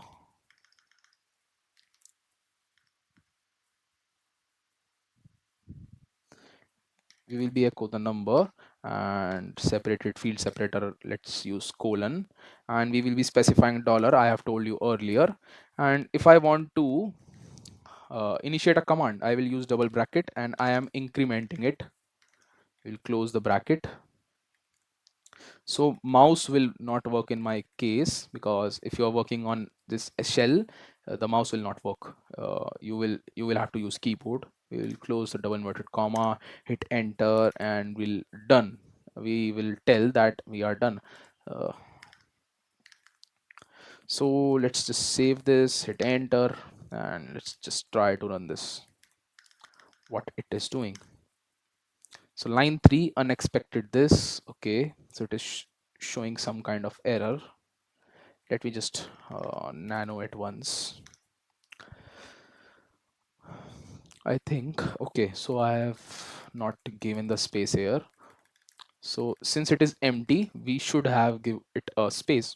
So control X, yes, enter. No, okay, enter. Let's run this. Unexpected colon. So it's not colon. So I think I can use dot here in place of colon. So we have specified I. Yes, so I think I have specified 3 fields, 1, 2, 3. Okay, I have 1 extra colon I have used. Okay, so first expression, second expression, third expression. Okay, now it should work. Okay, so it's working now. Controls it. Let's just stop this. And we will do nano and stream.sh. Let's just run another program. So don't forget, you will need to press control plus C to break. Okay, for 11.sh, increment 2 values using comma in C style for loop. In bash C style loop, in addition to increment the value this that is used in condition, you can also increment some other values or perform some other action. In both the initialization section and the increment section of the C style for loop, you can use multiple statements separated with a comma. Okay, so this example uses I for control and manipulates J. Okay, no problem. So first, initiating a for loop, they are mentioning two variables, that is I is equals to 1, J is equals to 10, separated by semicolon, and they are specifying that I should not be exceeding 5. It should be it can be equal to 5, but it cannot exceed it. We are incrementing the value of 5. incrementing the value of I, and what we are doing, we are just j is equals to j plus 5. So first it will print 10. Okay, it will run 5 times because we are in a loop of I. So I is controlling j. So j, this expression will be evaluated 5 times. So first will be 10, then 15, 20, 15, then 15 plus 5, 20, then it will be 20, 25. Okay, so let's see how it will work. So for this, uh, we are using a for loop. Okay, we are just beginning the brackets, give it a space. Okay, so not space, this time we will be giving a variable, assigning a value, hit comma, assigning j value. Let's take 3 in my case. I think they are printing table of 5. Yes, they are printing a table of 5 initiating with 10. We will be printing table of 3 initiating with 0. Okay, so now I think they have used semicolon to increase, or okay, they have specified where should I go. I should be going uh, till, let's print it till 10. Okay, we have done with this, and we will be iterating the value of I. Okay, uh, comma separated. We will do j is equals to j plus 5, or let's do j plus 3. We are printing the table of 3. I think it should work now. So this is the first expression. Let me just give it proper spaces. First expression, this is the second expression, this is the third expression. So let's just end with the double bracket, and we will be doing that echo inverted comma number specify $I, okay, $I, and colon $j. Close this, hit enter. We are done with this command. Let's just save this and try to run it again. Okay, so it has printed the table of 10. We have initiated with 0, so it has not printed 30. Okay, so number 1 to 10, I think. Although this has no error, but what we are trying to do, we are printing the table of 3. It should be beginning with 3. Although it can begin with 0, but it is not printing the last entry, that is 30. So in order to make it correct, begin j with 3, and let's just try to execute it again. Okay, so this time we got the table of 3. Okay, so this is how you can use this for loop. So we have used I here, but I is used to control the j. How will j work? Okay, so let's move forward. How to debug a shell script. This is, I have already discussed how to debug a shell script. We will be using plus x or set xvok. So we have already discussed this, how to debug a shell script. I think this was that was the part 4 in which we have discussed how to debug a shell script. So 5 people are watching. So are there any doubts till now? Are there any doubts till now? I think shell scripting I should be teaching on my own. I should not be referring to this book because there is less content. Quoting, read data file, change mode I've already told how to. Okay, so bash is certainly less amount of content here. Let's just see my files, what I have created. Control X. Let's do ls. We will go one by one. Firstly, we'll be reviewing this. What was the content? Is this nano? It's empty. Control Z. Okay, I've written wrong thing. Okay, so let's just discuss this. So user I have already told that this is a system variable. So in my case, user is var, so it will be printing this, and along with it will be printing is a good person. And how this $I is used, let me just take few more examples. In this case, let's just echo uh, $2. Let me just copy paste it. Copy. paste clipboard, paste clipboard, paste clipboard. We will be taking few examples. So these are all arguments. We will discussing how arguments will be working. 5. So let's just exit this. Firstly, we will be seeing the output of this, how this is working. So yes, enter. So without passing any arguments, we will be directly running this file. So this is printing that this the user is a good person, that is Ziad is a good person, and it is blank. Now I will tell why this is blank, because we have not given any argument after this file. So how this works? So let's just take this again. We will give it a one space, and anything we will write here, let's just take ABC. Anything will be written here, it will be treated as first argument. So if we hit enter, so it will take this as first argument. And when you try to nano sh, so it is written that $1, that is the first argument, is a bad person. So that is why it is written, it has taken the first argument ABC and is a bad person. So still this is empty. So I will show you now how it will work. ABC, we will pass the second argument as random number 2, another argument as, let's just take apple, another how many arguments we have used here? We have used 5 arguments, so 1 2 3 4. Let's just take car, let's take marvel, hit enter. So everything written after this, it is treated as arguments. So $1 is written here, $2, that is the second argument, $3, that is the third argument, $4, and I think I missed the spelling of marvel. So that is how it is working. So let's just clear this and see what else. So case.sh, let's just see this.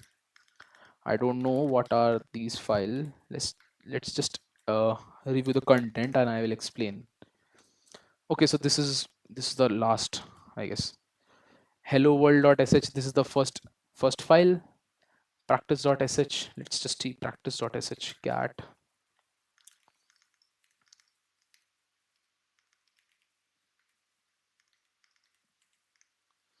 Okay, echo Hayush I0 while $I less than 10. Okay, let's just see this also. It's it's a while loop. Yes, it's a while loop. Nano. So how this is working? So we are first taking while loop. So while $I. So in this case, I is 0. So we are denoting that. Let's just first discuss while loop. It will be much easier to get this while. So I have created uh, a detailed file related to that thing. Let me just see. It was not for loop. Is it arithmetic?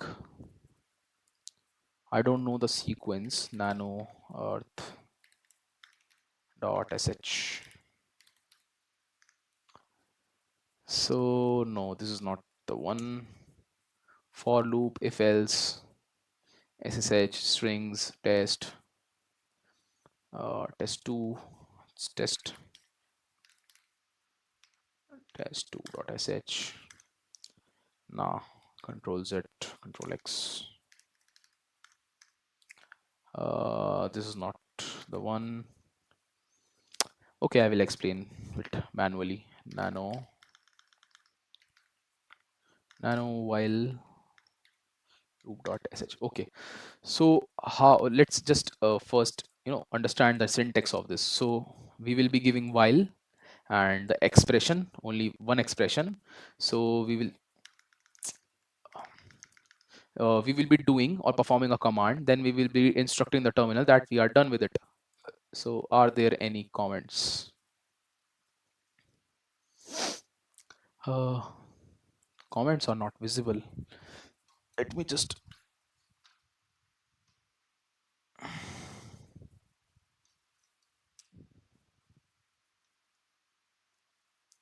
please wait for 2 minutes. Okay, my laptop got shut down because were many comments, but now it's not visible. Nothing is visible here.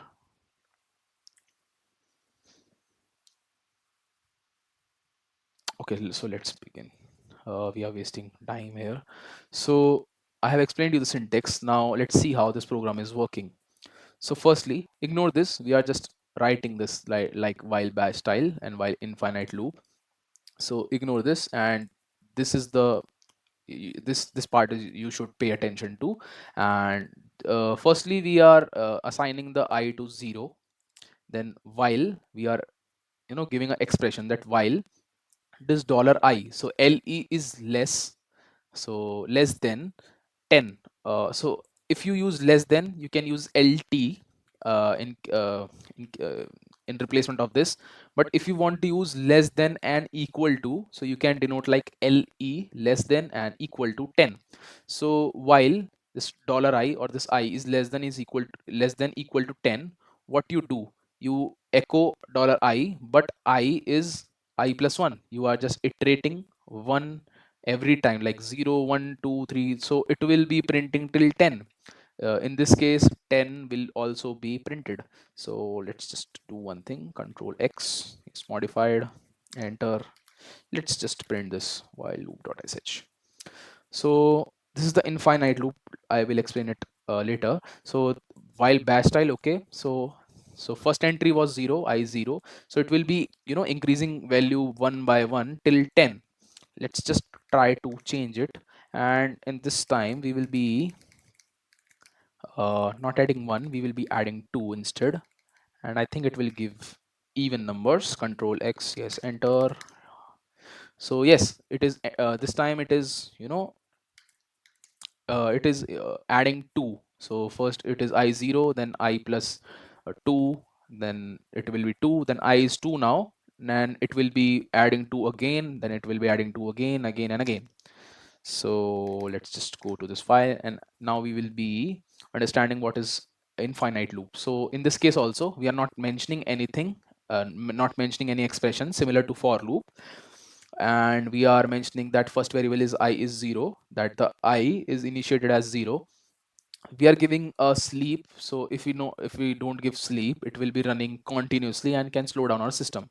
So we are giving a sleep of around 1 second. So it will what it will do, it will first listen to this, that you have to wait for 1 second. Then you have to echo dollar I, that is this dollar is, I have already told, if you want to represent a variable, echo a variable, you have to use dollar without the quotes. Quote is specific. I have already told how you when you will use quote. And in this case, we are changing the value of I to I plus 1. So when you try to run this, okay, so so it is taking a 1 second break, and 0, 1, 2, 3, 4, 5, 6. And similarly, you can just play around with this, like uh, you can do, you can just remove sleep to 0, 0, and you can add 100, and control X, yes, enter. And when you try to run this file, it will be running rigorously, and you can see the CPU spike in my system. So it was running in normal condition, now the CPU spike increases. So that is why we have used sleep in order to. So you can also see there is a 100 gap, so plus 100 plus 100, because we have added plus 100. So ls, we have done with for loop, while loop, no need to see until loop now. It is just opposite of while. And test arithmetic, let's just see arithmetic. mm, Nano earth dot sh, all that should be discussed first, or sh. So we have taken a name Ayush. Number 1 is 1 2 3 4 5. Number 2 is this. We are storing it in another variable result. So if you want, I have already told, if you want to evaluate something, or printing a variable, you have to do dollar. You have done that in the while loop also. And so we are evaluating number 1 plus number 2. So if you use hash, so it will just it will not listen to this command. It will treat it as a plain text.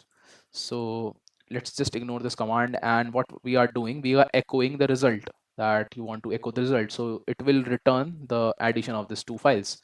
Alternate method to add two numbers. So we will be doing res. So this is the backstick. These are not inverted comma. This is the backstick. It is present in the keyboard near escape button. So you should be, using the button. What it is said at I think it is caret symbol. So shift plus caret symbol and you will get backstick here.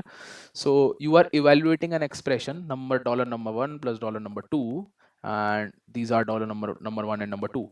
And what you can also do, you can also mention dollar one and dollar two. We have already discussed how expression work. So you can just run the file, you can just give two numbers and that will be added. So let's take another session here and try to run this or .sh. We will be okay. So syntax error. Okay, so let we so they are using missing arguments. So we have not given arguments, any arguments after this file. That is why they are showing this error. Let me just do one thing. Let me just give argument 10 and 20. So they will be evaluating. Okay, so they are 10 plus 20. Okay, I think I have used double quotes. That is why they are. Okay, we will see why this is like that. So firstly, it is calculating the result. So this is the addition, and the alternate method, that is using it directly without doing this thing, using the backstick and expr thing, expr function or command. You can just calculate the expression. So another output. This is showing error because we have not given arguments. This time we have given the arguments, but it has still not calculated. Echo res. I think I have to do one thing. I have to comment out this. Uh, it should work now.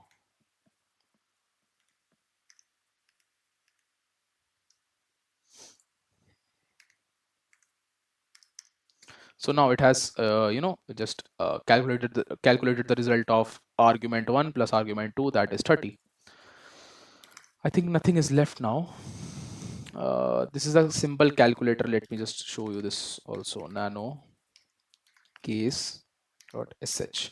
We have created a calculator by this. So we have used a case command, and firstly we will be okay for reading something. We will use read, and hyphen p is used to print something, that print this, so that the user can understand what you have, what input he should give you.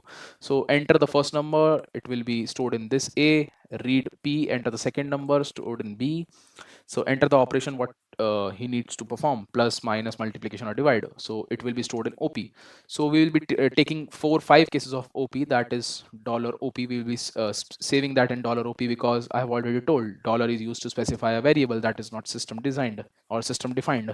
So case in dollar $op, in this 5 cases we have shown here, that is plus, minus, multiplication, divide, or anything that is anything that is entered, except these. It will be saying that operation not permitted. Why my laptop is not working? What happened to you, brother?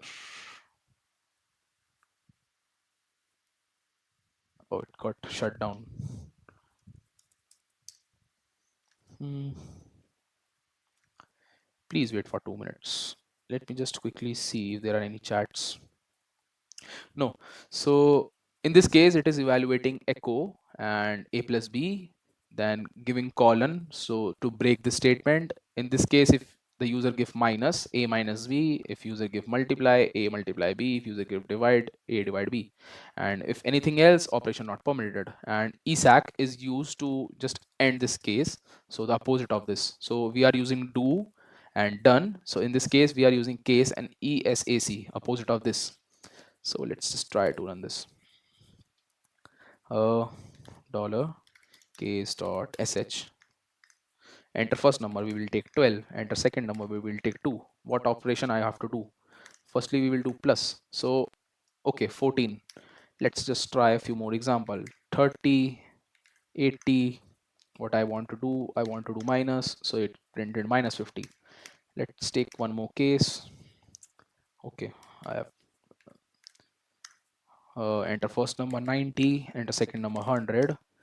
We will multiply this time. Operation not permitted. I think I don't have this sign. Let me just copy this. 100, 90, so 9,000. Pretty good. So we are completed with the basics of bash scripting. Although there are a lot to cover in bash scripting, we will be covering that as soon as we will be moving forward into our hacking journey. We will be creating a scripts of bash. We will be creating exploits, and we will do much fun with bash. So this was the intro of bash scripting, how it is done, how the commands are performed. So have I told about if else command? Let me just see. Okay, I think if else is left. Strings is pretty easy. I think one more thing I have not told, that is strings. Let me see if I have covered everything or not.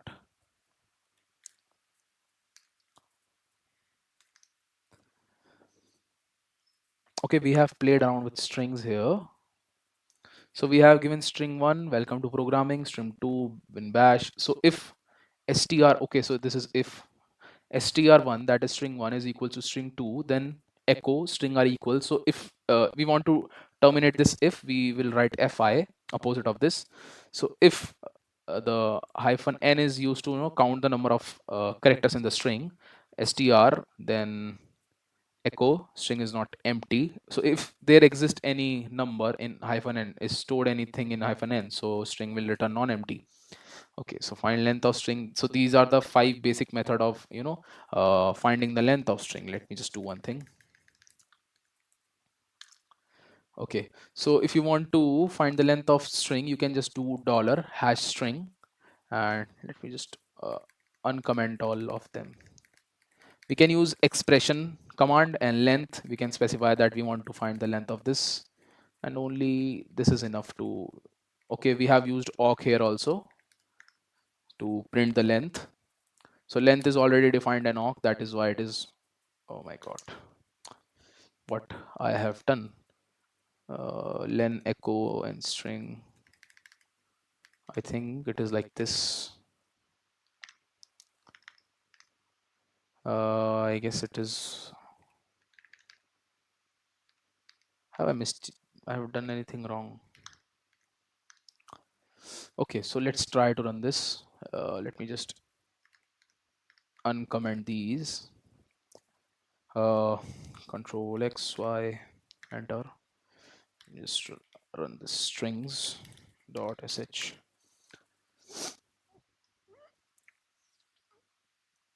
Unexpected operator. 1 not found, 3 not found, 2 not found.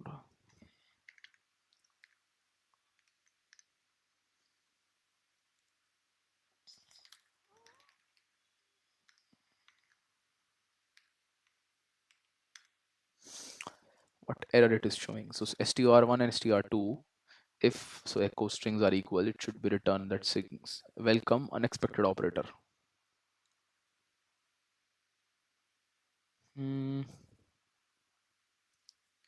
Let me just comment it once.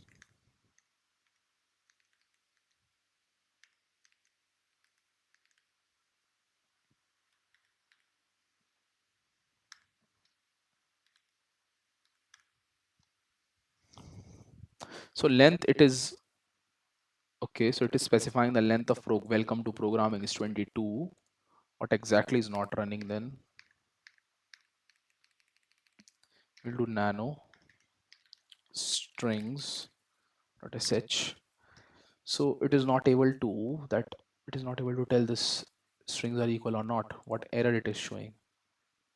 String.sh line number 12, that welcome unexpected operator. Okay, string is not empty. It should print string is not empty. Bad substitution. Substring.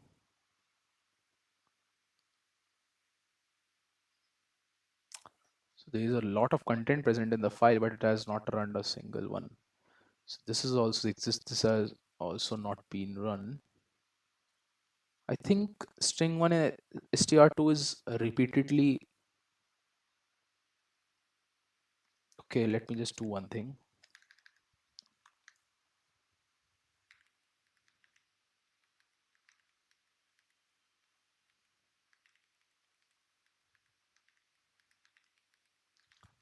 Let me just try to manually debug this once.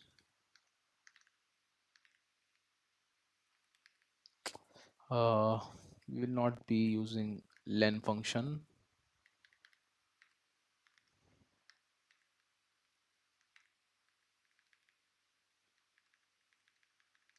Let's just try to execute this only. So string.sh, welcome unexpected operator. Uh, are there any comments or something? It's still showing error. I have given the bash, welcome to programming in bash.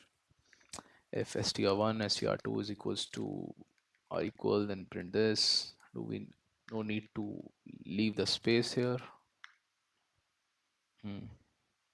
I can do one thing. I think it will be done now. Welcome to programming in bash, command not found.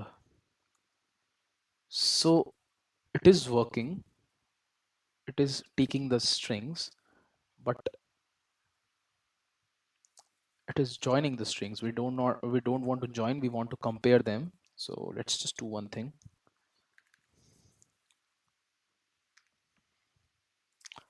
Okay, so if we have used if, then echo strings are equal. So we have specified if. Let me do one thing. Let's debug this set plus x and try to run it one. Now it's not debugging. So what attribute we have used to debug the script? I think we have used plus x. Okay, hyphen x.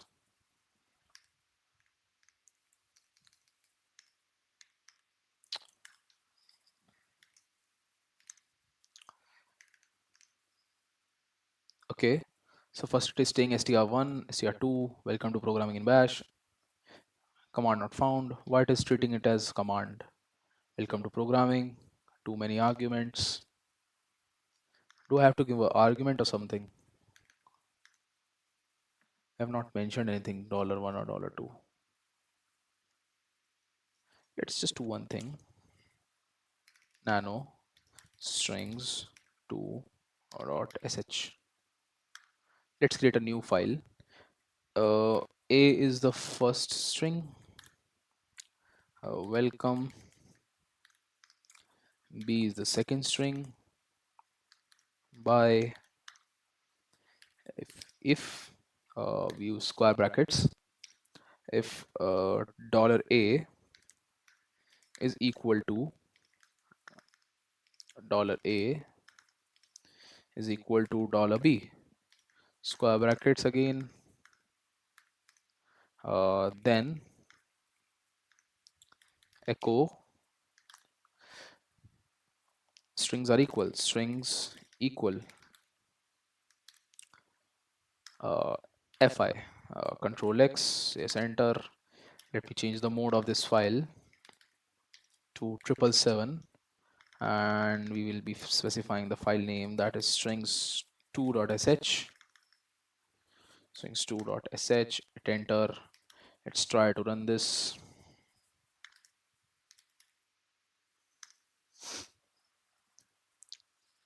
It's not. So strings.sh, it's not giving any output. So strings are equal fi.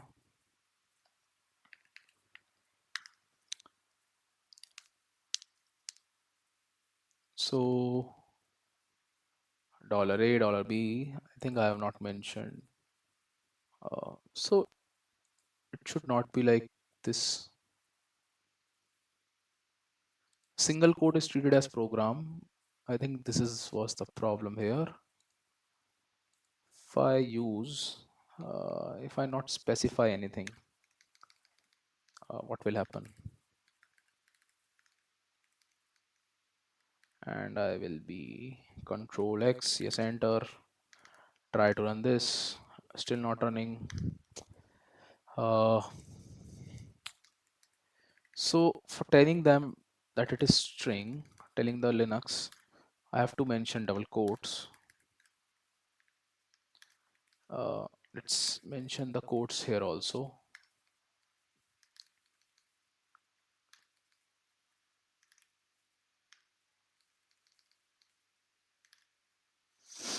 Let's try to execute it. Okay, it is running now, but it's still not running that way.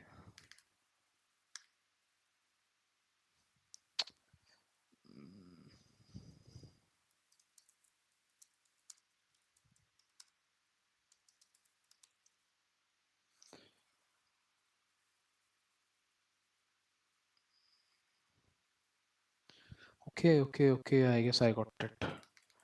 Uh, will it work now? It should work. Welcome not found. Still it is doing like welcome not found. Go to nano.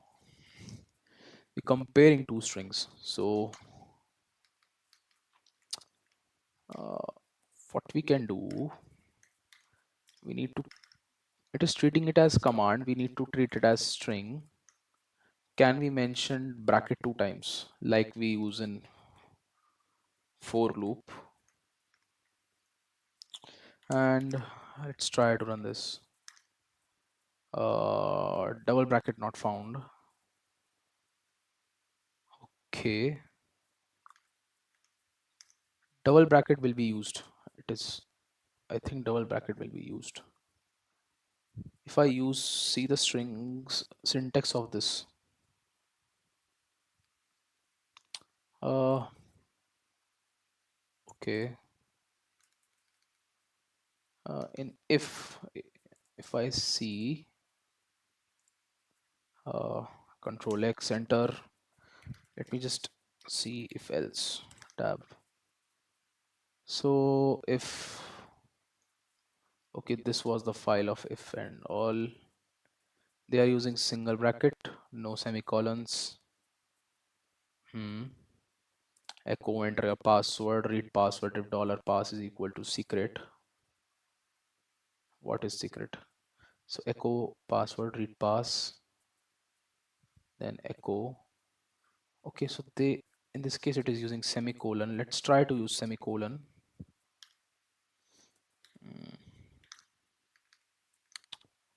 Uh, Still not working. Let's take only one bracket.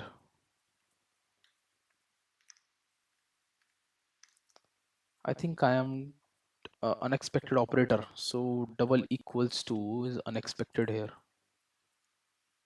Mm, so read int, $int.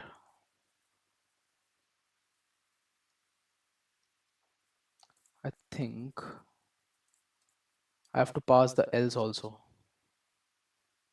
Echo else print strings are not equal.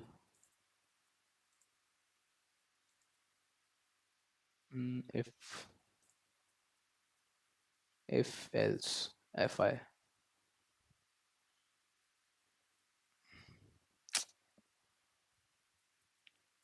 Let's try one more time. It should be working, I guess. Let's do else, and else if हो गया, then echo. We have to do else and then, okay, let's just try to give it a simple echo string not equal. Okay, I guess I got to know why was the output empty, because we have not given the case that if the string is empty. Okay, so if the string is not equal, let me just try to run it again. Oh, done. It's still showing error, but still string not equal. Okay, it's done now. I guess let's do one thing. I have not given the second case if the strings are not. In this case, the string is not equal. That is why it is passing a error or giving blank output. If I do this and Control X, Y, enter. Let me try to run it again. String welcome unexpected operator. It is still showing an unexpected operator. Mm, they have not given anything about if else, but we have not given it the second case. That is why it was not working. We just try to debug it once more. If let me just play with this. If I not mention semicolon, what will do? If I not mention double inverted comma, what it will do? Enter, run. Okay, it's still working. Still working. Okay, nanostrings.sh. Okay, A is welcome, B is Y.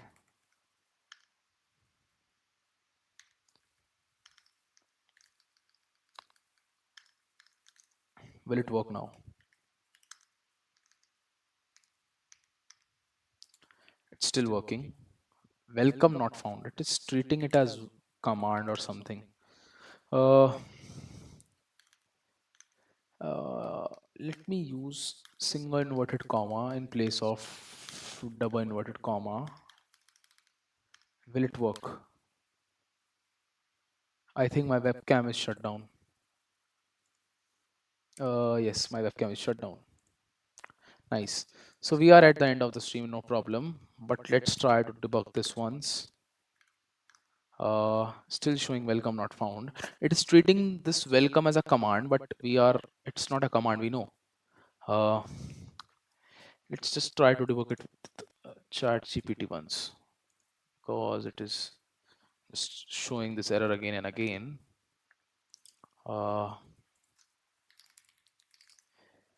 It will give a quick response, I guess. Paste, stay logged out, paste. So it is showing like this, and our script is this. Copy select. I think this small change, square brackets will be used, it is confirmed, but I think I am making a just small mistake. I am not able to catch that. So string welcome not found. If so, incorrect in POSIX sh or bash, when you write this, the shell think you are trying to execute a command. Okay, so the value of $a, hence the error welcome not found. Use square brackets. We have already used square brackets. So if you are using bash especially, then this is allowed. Okay, so this is what we are doing now. We were using double invert comma, we were using square brackets too. What mistake we have done? Okay, let's take square brackets and Control X, Y, enter. Still showing that command not found. Although the output is all right and the program is working, but why this extra line is coming? It is pretty annoying. Paste. Check this. Thank you for sharing. Okay, current line is this. It should be. I have done this also. Double inverted comma. Let's do this also. I have already done this. I have used double inverted comma. Now try to run this. It's still showing unexpected operator. Let me just get the full script. A is welcome. Okay, bye. Strings not equal. Or for POSIX, okay, sh more portable. Use this string comparison. Okay, let's do one more change. Let's not use double equals to, use single equals to. Control X, yes, enter. No. Okay, now it's working. I think I was what mistake I was doing. Firstly, I have changed this. I think the primary mistake was the single inverted comma. Then I have also changed the brackets, the second mistake. Then in order to debug this, I have used double equals to. So it is against the POSIX. So POSIX is a standard rule of using the right symbol in Linux. So it was against using double equals to was against the policy of POSIX. That is why it was showing error. Although the output was coming, the program was running, uh, but was showing error. Uh, Let me just see. 5 people are currently watching. Nice. So it was very basic thing that I was not following, the POSIX. So you should also take care that firstly you need to mention two conditions. If first condition is not satisfied, the second condition should be printed, and also you should use equals to in place of double equals to, and when you are mentioning a string or something, you should mention single quotes. So these were the thing that was making error. So that makes the end of our stream for today. We are done with the basics of bash scripting. We were stuck in very basic thing, and that was pretty annoying. And my webcam is also switched off. No problem, that makes the end of our stream. So another stream we have, what's the time? It's 5. So another stream we will be having at 9. So we will not be studying anything. It will be like something roadmap or something. We will be discussing what streams will be, what topic should be discussed in future streams. I know it will be C, but how it will be C programming, how it will be implemented. Should we go from basic, or should we directly jump into the usage of C programming in cybersecurity? Should we go for malware analysis directly? It is a advanced topic. I will not say it is intermediate, it is advanced. So I think we should firstly cover the basics of C programming and C++, then we should be moving to secure coding, and then to the malware analysis part. So that makes the end of our stream. It's already 2.5 hours. So bye bye. Good evening.